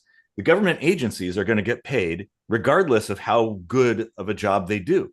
They're like, it isn't like taxpayers are going to be like, well, I'm not going to pay for that now. I'm not going to use your service. They're like, they got you by the nuts. And so they don't have an incentive to make things good, to provide a good service or product. No, anything but. It's like, because they could be as lazy as they want and just kind of fuck off. And like, unfortunately, it is down to the individuals to try, like within the system, to try to create innovation if they have the ability to. If it costs money, or if something's going to be from it, whatever management levels it might be above, if somebody makes that choice, like, oh, we don't want to spend the money doing whatever, suddenly it dies because there is no direction from further up the chain. So that's where you kind of get stuck, where you just have these things that are so outdated that it's just worthless. Well, I'll be right back though. Okay, yeah. And I would say it probably goes to it applies to everything, every level of government, not just their like websites and stuff like that. It's like we're still operating in a completely antiquated fashion.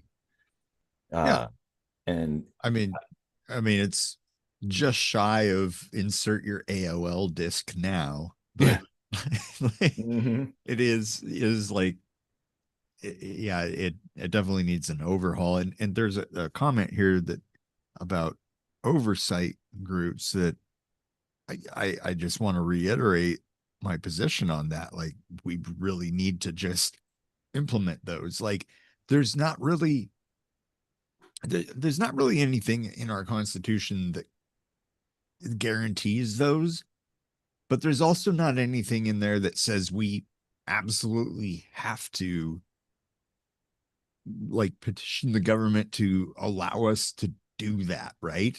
Why don't we just fucking do it? That's a good point. Create a nonprofit or something whose sole job is to analyze things like that, and we just do it ourselves and point it out. Like, checks and balances in principle is an extremely good practice, but we don't have enough of it, like, clearly. And I think one of the problems is that now at this point in time, it's expanded to such a degree and increased in complexity that it's like impossible to get any traction on anything. And there's so many people and agencies and all these layers upon layers that like, if you want to get something done, you just can't. Or it's like, well, we'll get to that eventually, because this has to go through this process and then that process, and then, like, okay, if I like, why can't it just be simple? Why does it have to be why do we have all these fucking committees and stuff like that? Like, and all these procedures for something that really ought to be just a basic thing. It's like, oh, well, we'll just do that. And this is where I say, I think the better thing to do is to just start over. Yeah. Well, that would be the easier way, even though there's a lot of complexity to just starting over. But at least then you can build from the ground up with proper things in their proper place. Well, no, and so it's kind of engineering, essentially, because like going back to the founding of the US, for instance, or any country, when the structure was put in place, like, well, let's take the US as an example. Nothing quite like the US had existed before. So here's a bunch of people, and they were pretty smart people. They're looking and they're arguing and writing and figuring things out. And they're like, okay, well, I think this is about as good as we can do. Hopefully that'll work. And so they created it, and like, there we are. Okay, well, things kind of went off in different tangents, in completely unexpected ways. I'm sure they probably thought like, well, it's going to get pretty goofy at some point in time, but we put in place a way to take it apart and start again. And so, but that's the thing. Like, okay, sure, it was a great system, like a cool idea, certainly. But now, having experienced that using this process, we can detect some errors, some flaws in that, and let's address those. But no, we don't. They're institutionalized. They're permanent now. And I think there are ways to address them, but the problem is that we need to have a so much vote people have to be on the same page to address these and change these and enforce those changes. But all of the people that we have in office are getting paid so much money that they don't want to rock the boat because they want to keep their money or keep their lobbyists or keep their whatever. Mm-hmm. They've worked themselves up to a point now that they are those banks that they want to make sure that they don't fail. Because whatever changes that they put in place, if that might threaten their own safety, suddenly we come back to tribalism. Yep. You have all of these people in like if we just call politicians their own tribe, they're trying to make sure that they're reelected. They're trying to make sure that they keep their money flow in. They're trying to make sure that they keep their lifestyle the same. So, and so is everybody else. Are scary. Everybody else underneath them too, like all the different agencies and the employees and whatnot, and people. Yeah, they don't have an interest in making things better. Why would they? Then stack on top of it the what we were talking about earlier is how we've been conditioned both by the government, by the media, by the education system, whatnot, to kind of think of things in a certain way, and there you go. Like you were saying, you got to get people together on the same page, and good luck with that, because most people don't even think that way. It's impossible. They're looking at it the way they've been trained to look at it, and there's the box that that's the lens that they're using to look at things. And so if you say, hey, well, what about all this stuff? And I don't think it. I don't know. I don't think that they can see that. That's a great example of why I think like elections should be completely anonymized. You put out your policy plan and people vote on your policy plan. I agree. They don't know your gender. They don't know your race. They don't know your fucking name. In that regard, you say, here's what I plan to try to do to affect change in the government. Vote for me. And people vote on that. And maybe even keep them fucking anonymous, Joe, you bring up a good point. It's like, like once they're known, they're a goddamn target for lobbyists. They're a target for people who hate their policies, it's actually a dangerous fucking game. When you go back to empathy, if you were in that position and you had somebody threatening your family based on the policy that you might be leaning toward, what are you going to do? It's going to change the way. It's going to create your own bias. You're going to start changing your own decisions. This might be the best thing for the citizens, but I'm going to do this other thing because it's going to be the least threatening to me. Or like I've always said, the best politician is a person with no family. You can't threaten shit. You also have issues with like the tribalism thing that comes into play. If you're say, because of course the only way to actually get into politics is to play the game, right? The way the game is supposed to be played. So you got to be a D or an R or whatever. But the tribe has been established in such a way, like set in stone, essentially, to where these are the rules. These are the only things you can believe. These are the only ways that you can conduct yourself or vote or whatever. And if you go outside of that, well, you're now a pariah. So it's like, if there's a Republican that's like, well, yeah, abortion should be legal, or a Democrat that's like, yeah, people should have machine guns, they'd be like an outcast, Well, yeah. But like, why not?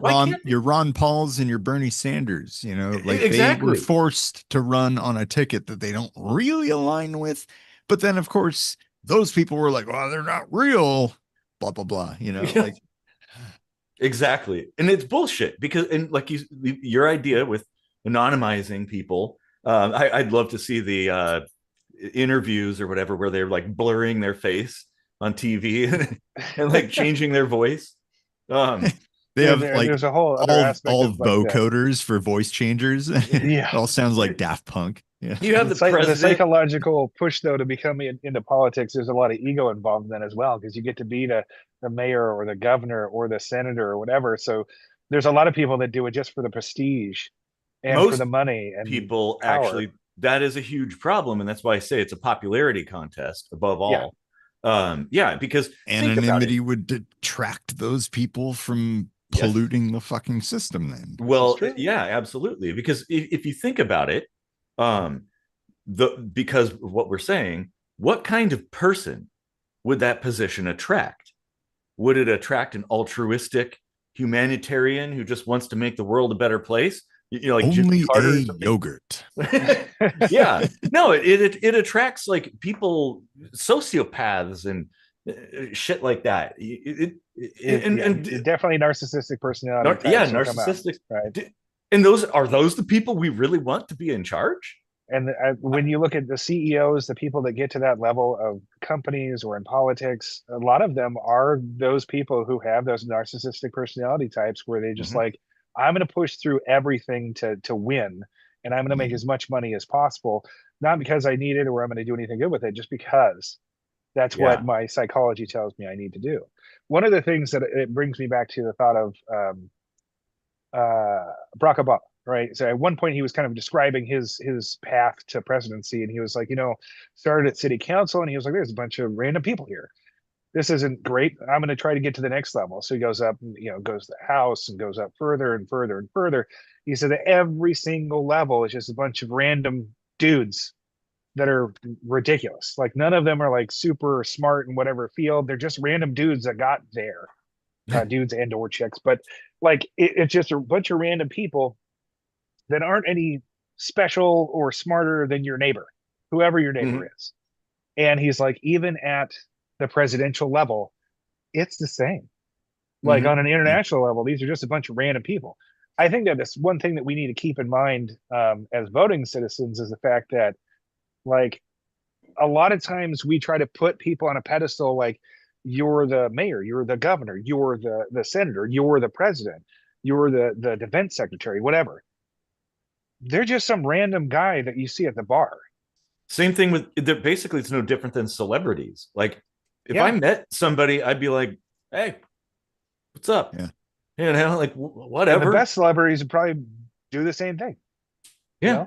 And it's those people that push to get that higher level of power. They're really just kind of pushing up the ranks to try to get more, to get to the next level. But it really is like they are not any smarter, not any more witty, not any more empowered than the guy at the end of the bar.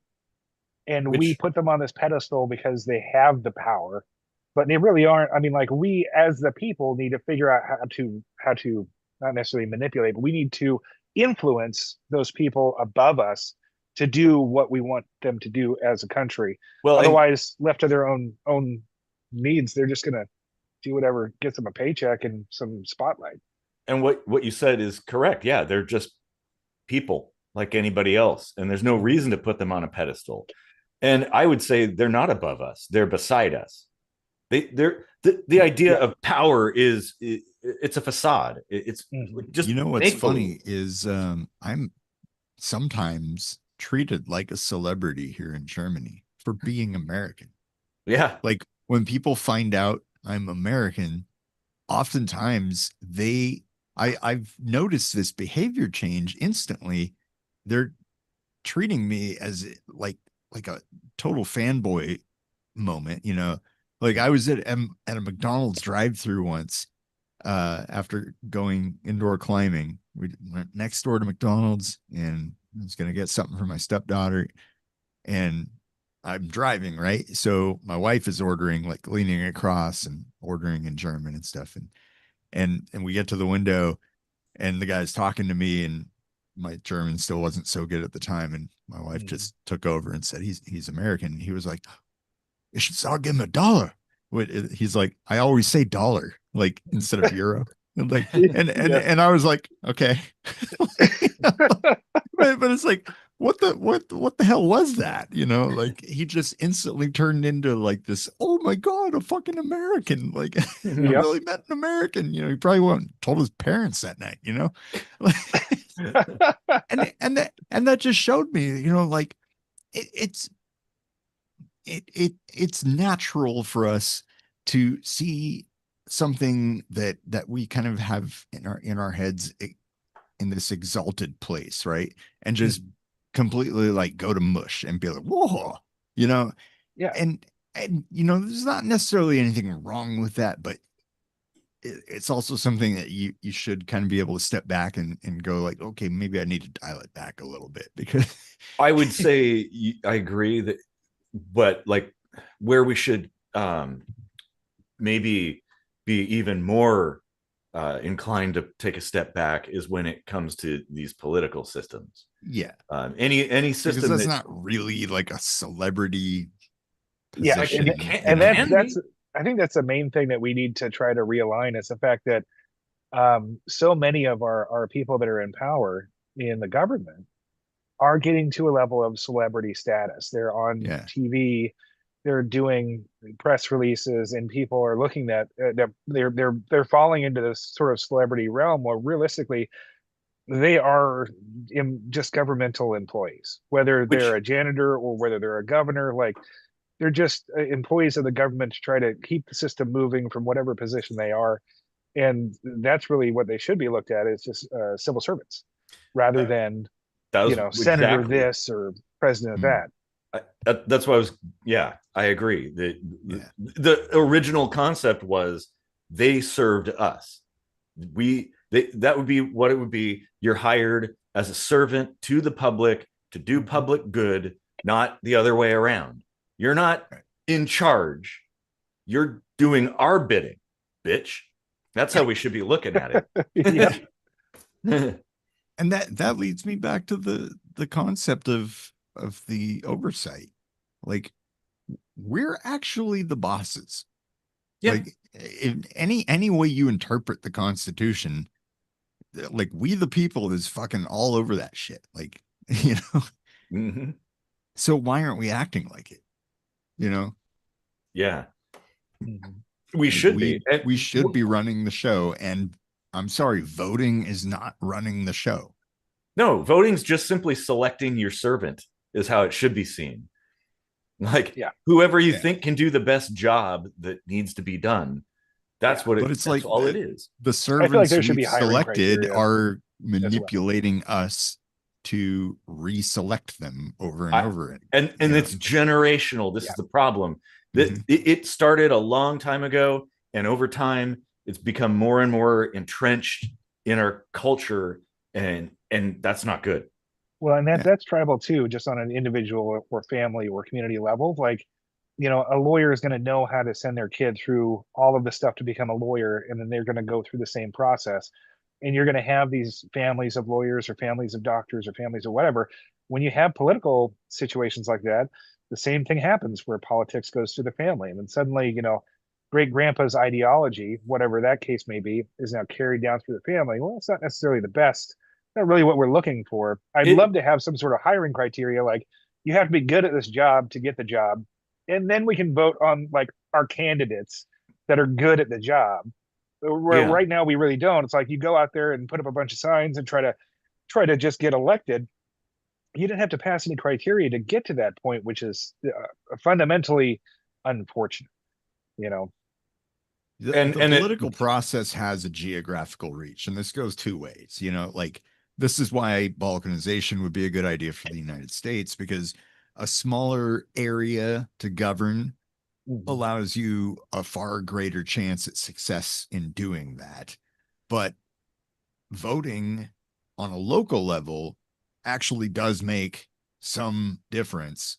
Voting on a national level is a drop in the fucking ocean, yeah. no matter how you paint it. Well, and at that point, by Yeah. the time it's gotten to that level at the federal side of things, It's in that republic mechanism then also. yeah, So it's like yeah, it's then not it really becomes doing anything. it also because it doesn't really affect anything that much locally generally.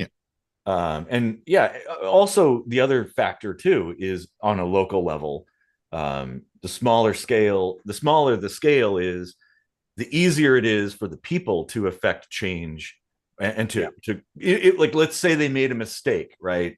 And they Yeah. hired the wrong person. It's a lot easier to get rid of, say, like a mayor than it is to get rid of a president. Yeah. And so Yeah. I'd rather see a lot of mayors than one president, Exactly. Well, and as you constantly point out, Washington State is politically a divided state. Yeah. Many states, if not all, actually Oregon are the as same well. way. Yeah. So even at the state level, when you look at it, like you have to really maintain those local jurisdictions because that actually makes sense. Like the city you're living in, it's possible then for people to actually like get along with each other. You've got your local culture, Mm-hmm. and even though you may not politically align on everything at a national level, on the local level you guys all kind of stick together. You have your tribe. Yeah. Yeah, Yeah, exactly. But Seattle's quite a like, bit different from Spokane County. Sure. yeah, Well, and another factor too is on a local level, like a city. Like I personally wouldn't have a snowball's chance in hell of becoming president of the US or even governor, but I could definitely run for mayor and potentially get there. Like yeah, I could be mayor. And yeah, like that's good. That's important because it's like, oh, I actually have a possibility of affecting some change. Whereas on the federal side of things, no way. yep. I don't know why it's saying preparing live stream here. That's kind of weird. Uh-oh. Yeah, Are we still streaming? as far as I can tell, yeah, it says Okay. live. Oh, weird. Maybe Okay. somebody can throw a comment if you're still hearing us. Yeah. uh Well, but if they're not, how are they going to know to put a comment down? Oh, wait, no, I see. Yeah, yeah, okay. I get it. Okay, Oh yeah, awesome. there's a Okay, yeah. good. Okay. We're good. Yeah, Yeah, we're it's good. just some weird pop up there. Um, God, yeah, there's so much to, oh It's God. my fault. I'm on the other side of the world, so Yeah, I know. It's got a signal has to go through a bunch of working a little satellites. harder to listen to me rant like an old man. Yeah. What time is it over there? uh oh shit. About 10:30. Okay. As you take another sip of beer. Well, this one's non-alcoholic. Oh, okay. It literally was collecting dust. I had to wipe the dust off, so I figured I'd drink it. Might as Nice. well. Nice. Yeah, man. Any other thoughts? I mean, we're about almost 2 hours in here now. Oh wow. Yeah. Yeah. Yeah, I mean we strayed pretty far from the concepts of like the minutia, Mhm. with the actual like shit that went down between the ice agent and Renee Yeah. Good and We but did cover quite a bit in yeah, we regards to we that. definitely like uh encapsulated a lot of the stuff that led to the flame wars that people are on one side or the other of Yeah. often. And Exactly. Well, and this is the product of Joe's post too. So it's like, mhm, we're trying to cover several different things. And yeah. yeah, Well, and I would say like if we're trying to provide some closing thoughts, um, like the main thing that I really wanted to express through all of this is that we're all humans. We all err. We all have bias. Being aware of that is something we need to all try to do a better job about.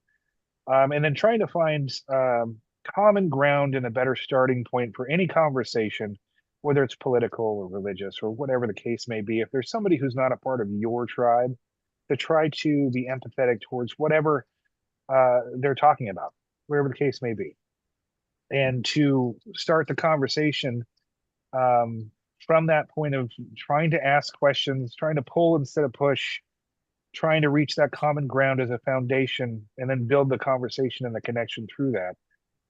That is something that I think would benefit every individual that we see going back and forth and posting videos online about whatever their perspective is, perception is just to be able to, whatever you are, two different people from two different backgrounds, look for the connection, try to make an effort to find that starting point that's not already aggressive, and Yeah. then build the conversation and the discord from there, because that's really what we need in this country, is that we the people need to be more of we the people instead of the us against them.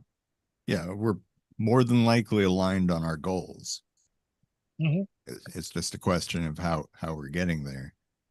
And True. I would add, like, something I saw not too long ago, I think in a book or something, is this concept of the 5 whys. Like anything you come across, you just ask why like 5 times, and you'll probably get to the core of what's creating the situation. So, like if you approach the situation from the standpoint of a common goal, and you ask each other why, and just see where those paths lead, Mm-hmm.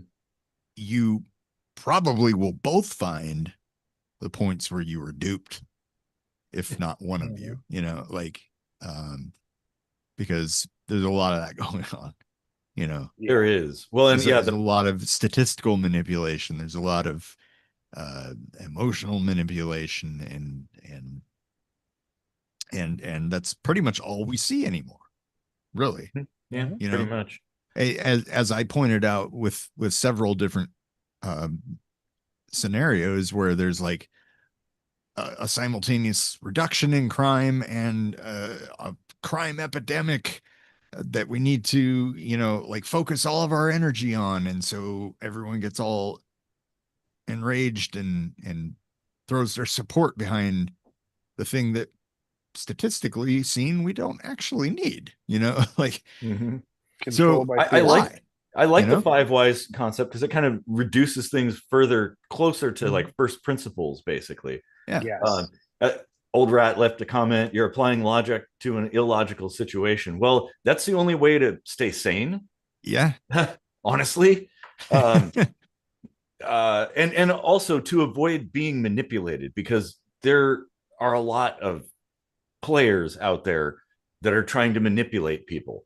Yeah. There's a lot of lies, there's a lot of misinformation, disinformation, and it's really hard to tell what is correct or not. And that's the only way, Yeah. is stoicism and logic and stuff. Situations And can be illogical, but can still be righted yeah, to, exactly. Well, find their balance, and one of the problems, I would say, first off, if you haven't like an immediate emotional response to something, that's the time where you stop and think, like, wait a minute, why am I getting emotional about this?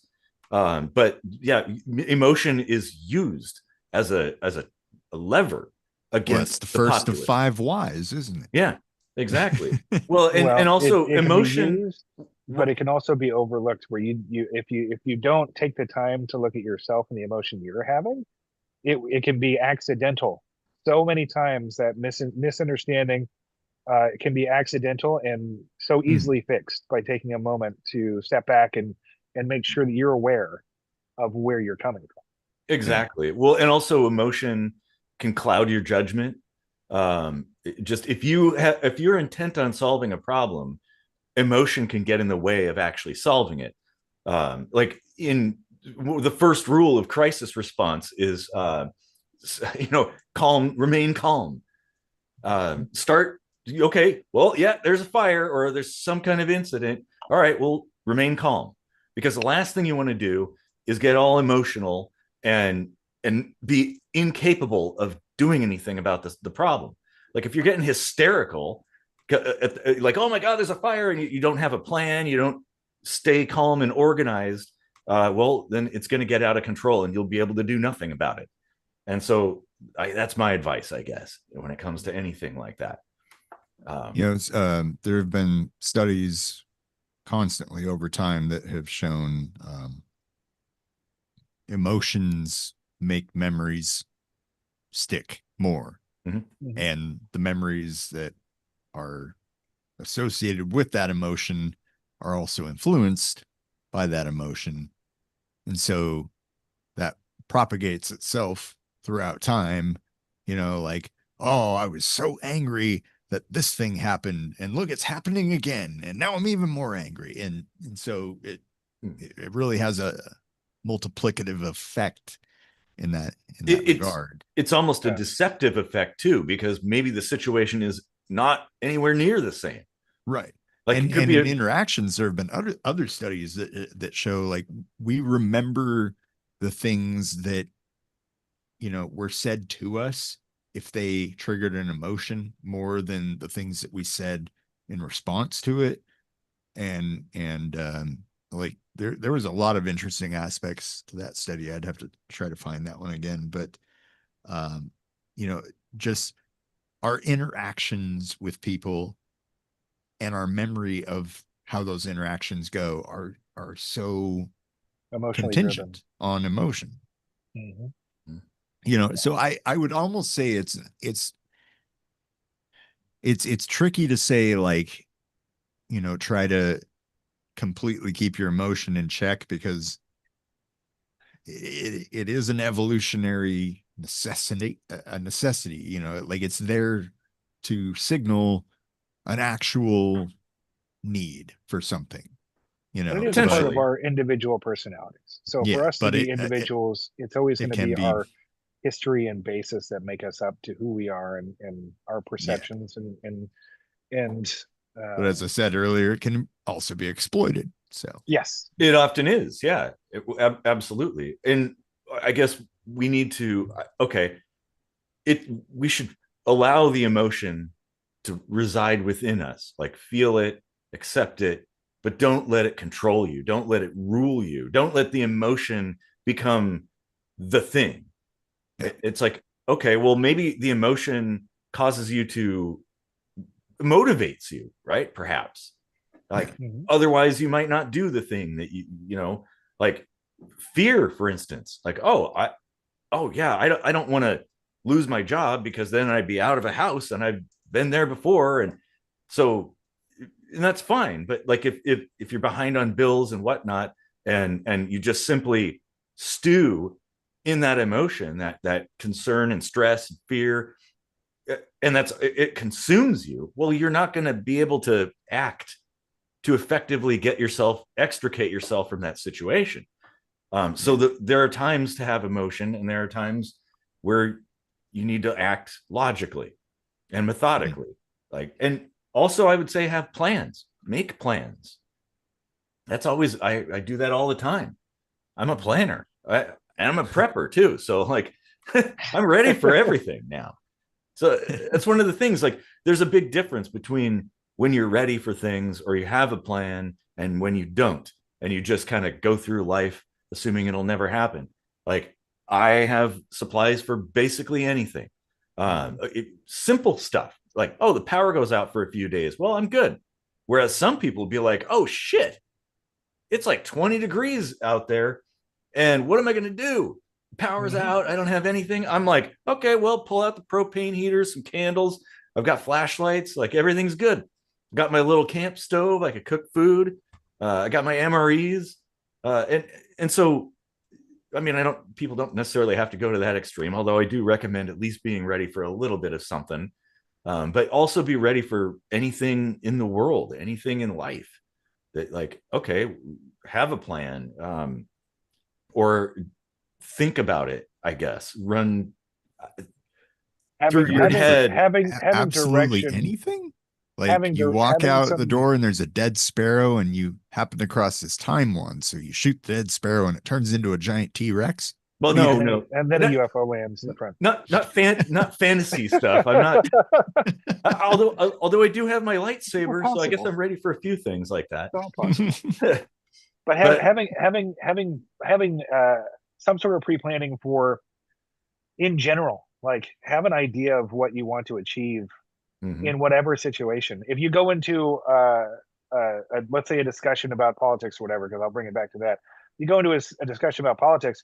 What is it you want to achieve? What is it? What are your goals? What do you what do you want from this? If you go in blind and emotional, you're just going to argue over, like, nobody, neither of you are going to care at the end of the day. You're going to argue about stuff that you're not agree on, and you're just going to argue to argue.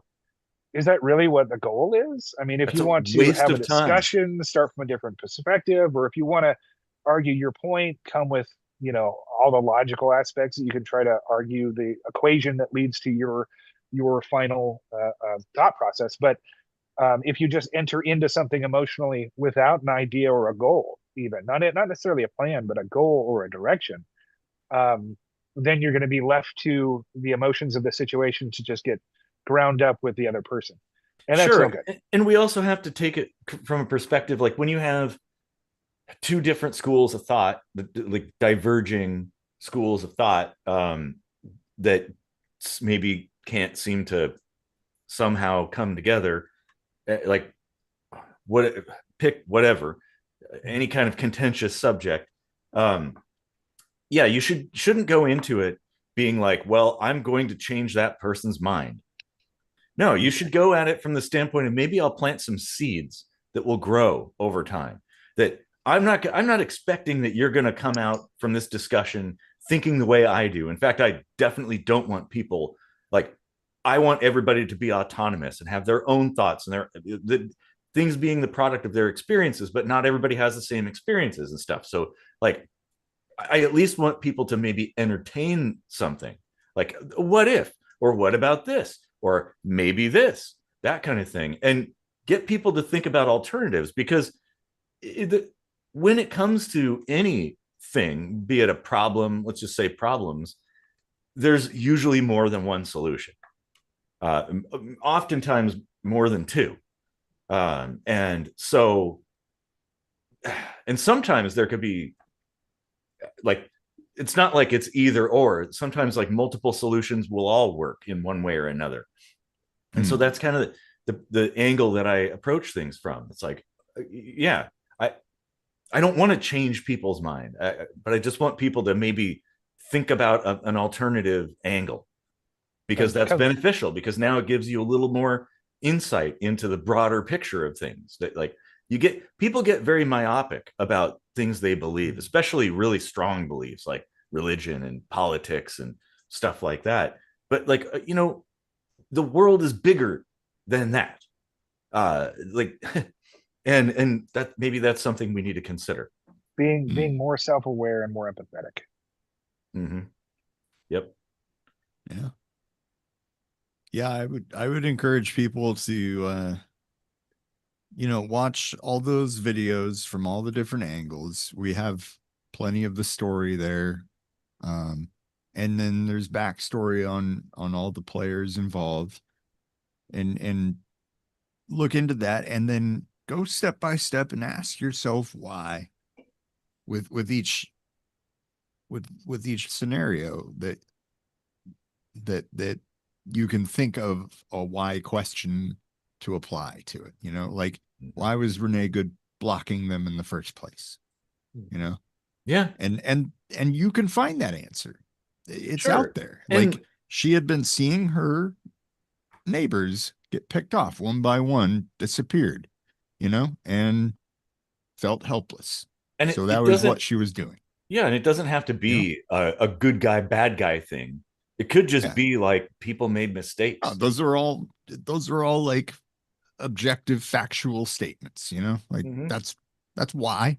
That was her Yeah, reason, that exactly. was her subjective reason. It's an objective narrative of it, We have a like that's we have a comment from Victoria about where I live. I'm in the Lahar path. Yes, where Mount Rainier. I'm not directly in the path, but it would absolutely impact me in a big way. And yeah, I am actually ready for that. I've thought of that. I've got a plan or two. Um, so I do not. oh I had a friend that I talked to at the bar quite a bit, and he was like, "You need to prep for this and get ready for that." And I'm like, you know what? If it comes down to the end of the world, I'm just gonna die. Like, I don't know if I want to survive. no, I don't know. well, if all your prep shit for the Lahar is at home and you're at work when it blows up, you're dead anyway. So Yeah. yeah, a lot of that you have to consider too, is like all the prepping you do, it's all contingent on where you are when when the disaster happens too, right? Of course, I live within essentially walking distance from my work, so I could get there. But of course, the most important prepping tool right here, like having a mindset in that regard. So it's like, Oh, I thought you meant survival. still having your hairline. I was Oh yeah. pissed off at you. I just Yeah. I just got like an energy of 1980s, 1990s, like science guy sort of TV sort of the one prepper you never want to leave at home is right here. Knowing's half the battle. The more you know. Yeah. Exactly. Oh man. Love it. Well, and I guess for me, one aspect of prepping is it gives you control over your destiny. Like that, like instead of relying on the government or whatever the systems to protect me or whatever, it's like, okay, I'm wresting some control and putting it in my hands so that now it's like the fear of something like that is diminished by a great amount. And so it's like if something happens, I'm just going to fall back on the plan, just like in the military, right? You just fall back on your training. It's autonomic. You don't even think about it. And so that's like I think that's a good thing because it takes one thing off the table, right? And also it's like I have plenty of food. So it's like if I got in a situation where I needed food and water and couldn't have it, well, I've got it. Like, okay, well, I can't, like, if I have to divide my finances between paying the bills or eating, I'm like, well, okay, I'll crack open that case of MREs, I guess. I was going to say, end of the world or random layoff, like you're good.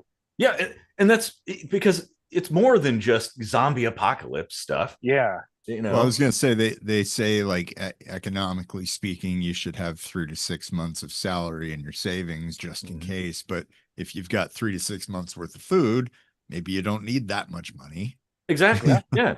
And you just, in the way I've done it, it's like, little by little, like every time I go and I buy some food at the store or whatever, I go to the store, I get a couple extra cans of food.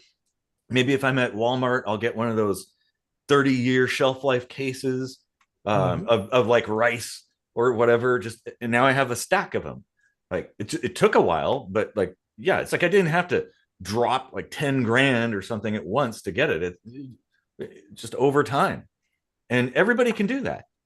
And it gives you a little peace of mind as well.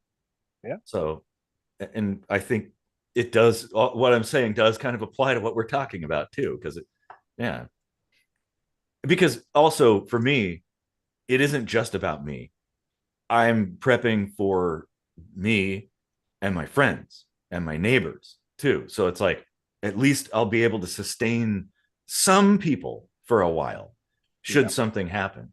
And I think if everybody did that, we'd all be good. It'd be like fucking Mount Rainier blows and people are like, well, there goes Ording, I guess. But then like, you want to come over for barbecue? Wouldn't it suck if you open up like your container of food and like there's disaster all around you and then you find like this totally like pot-bellied rat like snoozing off the entire thing of rice, like, well, then I know what I'm having for dinner that day. Yeah, exactly. Well-fed rat. That wasn't chicken.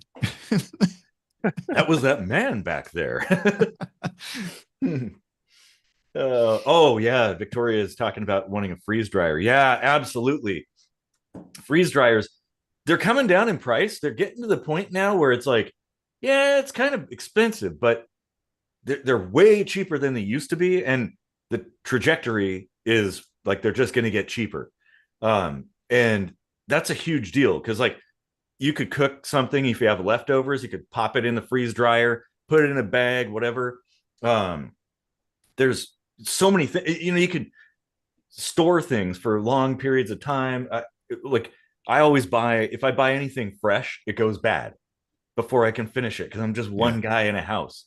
And so like, oh yeah, it doesn't make sense to buy one of something like, oh, I guess I'll buy a whole bag of carrots because, but then now by the time I get through all the carrots, like they're all, withered and shit. It's like if I could freeze dry stuff. Oh my God, it'd be amazing. Yeah. Cooking at Bananas. home as a bachelor is absolutely not cheaper than fast food. Nope. No. Yeah. Fast food is, Exactly. and yeah, exactly. Fast food is the way to go. Although it's getting kind of pricey, but It's getting worse, but yeah, like it's still because you waste so much. fresh food doesn't Exactly. last long enough for you to go through it. And that's where a freeze dryer would be great. And actually, if you were to, kind of calculate it out over time, yeah, it's a bunch of money to buy one right now, but it would totally pay for itself over in the long run, because then you could preserve foods much better. Canning is I another do want to thing. do an episode on like food preservatives and weigh the pros and cons on that, because there's less preservatives used here in Germany, and I don't know that the health benefits outweigh the waste. Like That's a good how point. often shit food is going bad, and the danger that comes with that. Yes. Yeah. Yes. Yeah. And organic, or here it's called bio. Organic is a huge thing here, and of course, like those go bad even faster. Well, yeah. and And I've, botulism is pretty fucking and awful. I don't know. often have I mean, they still use pesticides. They're just organic pesticides that aren't like safety tested and Yeah. stuff, and it's like, what are those doing to you? Yeah. I always look at the bread in America. Like there's bread that I've had on like my countertop that I'm like, there's no way this should still be good. Right. And like, nope, no mold anywhere. I'm like, that's probably not food. It's a bread-like substance that like, Remember that it's like bread when we you were go roommates, Eric? you go to Mhm. you go to like the German store, the German bakery, Hess's bakery, right? Mm-hmm. You get those like it's amazing bread. It tastes so good. You got 3 days tops. Like then it's gonna be a stone. It's gonna be Yeah, hard as a rock. that's But pretty legit. It's about 2 days here. Yeah. yeah, so but in like you have those 2 days, but it's going to be the best bread you ever had, but it will Yep. only last like it should be made every morning. Like if we had the time, Yeah. you would make bread every morning, and that would be bread. So I don't know. I'm on both sides of that where it's nice being able to pull a slice of bread out, but it's also very scary to pull food out that's not gone bad. And Yeah. think about those McDonald's, burgers that were kept in like on a shelf somewhere for years and they never got moldy. Yeah. That cannot be good for your insides. Well, Like we had a that's No. bag of bread on top of the fridge, and at one point we were like, this is really old. There should be mold on it, and so we were too afraid to eat it, but we were also too interested to throw it away. And I think it sat there for like over a year It did. with Yeah. no mold on it. no mold. Yeah. Yep. And I think I gave it the squeeze test and it was still soft. Like, what the hell? This is when they talk about like American bread having whatever preservative that's the same sort of chemical that's in yoga mats. That's what pops into my head immediately. Like we're probably eating stuff that's not supposed to be like that was not originally intended to be food. Yeah, Yeah, but And at least exactly. it's like totally centered, man. Like, yeah, Oh yeah, Victoria was saying about bread that yeah, the mold is still growing, it just isn't fruiting. Which yeah, that's okay, if you bust out your microscope and you pull down and look at it, like yeah, there's mold in there. Now, I don't know that that's bad for you because like cheese with mold is not necessarily bad for you. I mean yeah. cheese is kind of a mold anyway. Well, the my yeah my background. I don't know where I got these ideas, but like cheese, if it's hard cheese it's moldy, you can cut off the mold, eat the rest of it, it's fine. There's mold on bread, it's throughout all the bread. It Like if is. you Yep. open the bag, it's Yep. everywhere. Because it's So in the bag. So all the spores yeah, go all over and it's growing in there. Uh, yeah, well, another thing too, here's an easy long-term food storage option is hardtack. You okay, can make it yeah. super easy. You just need flour and maybe some salt and Mhm. an oven. And you can make it and store it. I have a whole bag full of hardtack that I made, and it's cheap. You just need Nice. some extra things because you don't eat it. Yeah. You don't, you're gonna break teeth. What you can like reconstitute it. So if you have like bouillon cubes or something, soup Yeah. stock or whatever, you can like add it into that and make like a porridge. And there you go. Oh, That's a interesting. hearty thing that anybody can do, and it's good for you. Yeah. And it lasts forever. In fact, there are people. There are people who have like had like found Civil War hardtack and eaten it, and it's still edible. Oh, wow. They're like, it tastes a little funny, but it's yeah, it's still edible. Didn't get sick. That's crazy. Yeah. You know, Yeah, on the man. comments about uh, mold, like growing on the bread, but We not already covered fruiting. that. Yeah, we just Well, I just wanted to say, like, if the bread identifies as homosexual, I don't think we should be judging it. fruity. Oh, it's a Oh terrible man, dad joke. Good I just Lord. wanted to like bring it PC, guys. You that know, is such a This dad is what joke. you, Joe's right. Yeah. oh my, God. I'm a Oh dad man. now. Yeah, I yeah. know. See, this is what happens. But I would recommend everybody put together a kit. And as much as I, poo-poo government organizations and government in general, FEMA's website has pretty good resources on emergency preparedness and like some ideas, guidelines, and stuff. And of course, you can go to YouTube and find like thousands of channels full of all kinds of stuff. But if you just want a starting point, and the thing is that the best, like, you have to start. So start somewhere with like a handful of things. Like my first survival kit was an ammo can, like one of the big ammo cans that I just put some stuff into, and just it grew from there. And it's kind of a fun hobby too. Like, I don't know, but I'd highly recommend people be prepared. Because and I do that because I don't want to be the sole provider for everybody. Because Yes. everybody's like, oh, This well, is I'll just, neighbors. Please do yeah, this too. yeah, exactly. Because everybody's like, oh, well, in an emergency, I'll just come to your house. And I'm like, I've got guns, man. Yeah. Might not want to do that. Um, The Tacoma Preppers ammo can. Yes. dude, that's a merch thing right there. I got to have my own branded ammo cans. Oh, man. Yeah. But the point is, I encourage everybody to be at least a little bit prepared, to take a little bit of that burden off, from neighbors who are prepared, or even like government services, like that, where they have stocks of stuff, and it's like, maybe they wouldn't need to exhaust all this shit on your ass if you at least like put some, like a case of water and a couple cans of soup and shit in a closet somewhere, couple candles, a flashlight, glow sticks or something, like at least have something. And one triple thick condom. You You never never know. know. That's what happens when you get 3 Red Dwarf fans together. Oh man. Yeah. Well, I think we've covered a lot, quite a bit, as you'd expect. Yeah. Well, thank you guys for inviting me. This has been awesome connecting with you guys because I don't get a chance to do that very often. And definitely the subject needed some time to be discussed. I agree. Yep. Yeah. Well, thanks for bringing the typical Joe moderator perspective Yeah. to a very heated topic.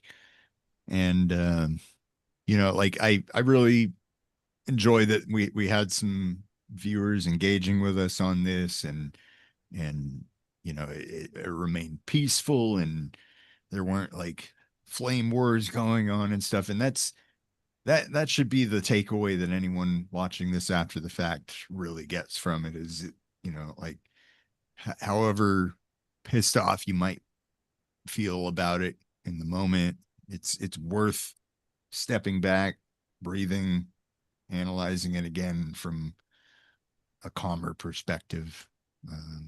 Yeah, I agree. And asking yourself why this and why that, and practicing empathy, and looking for common goals, and looking for root causes and all that stuff.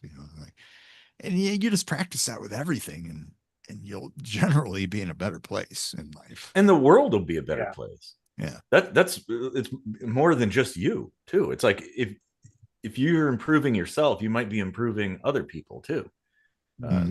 Victoria says, damn, I failed. I didn't flame hard enough.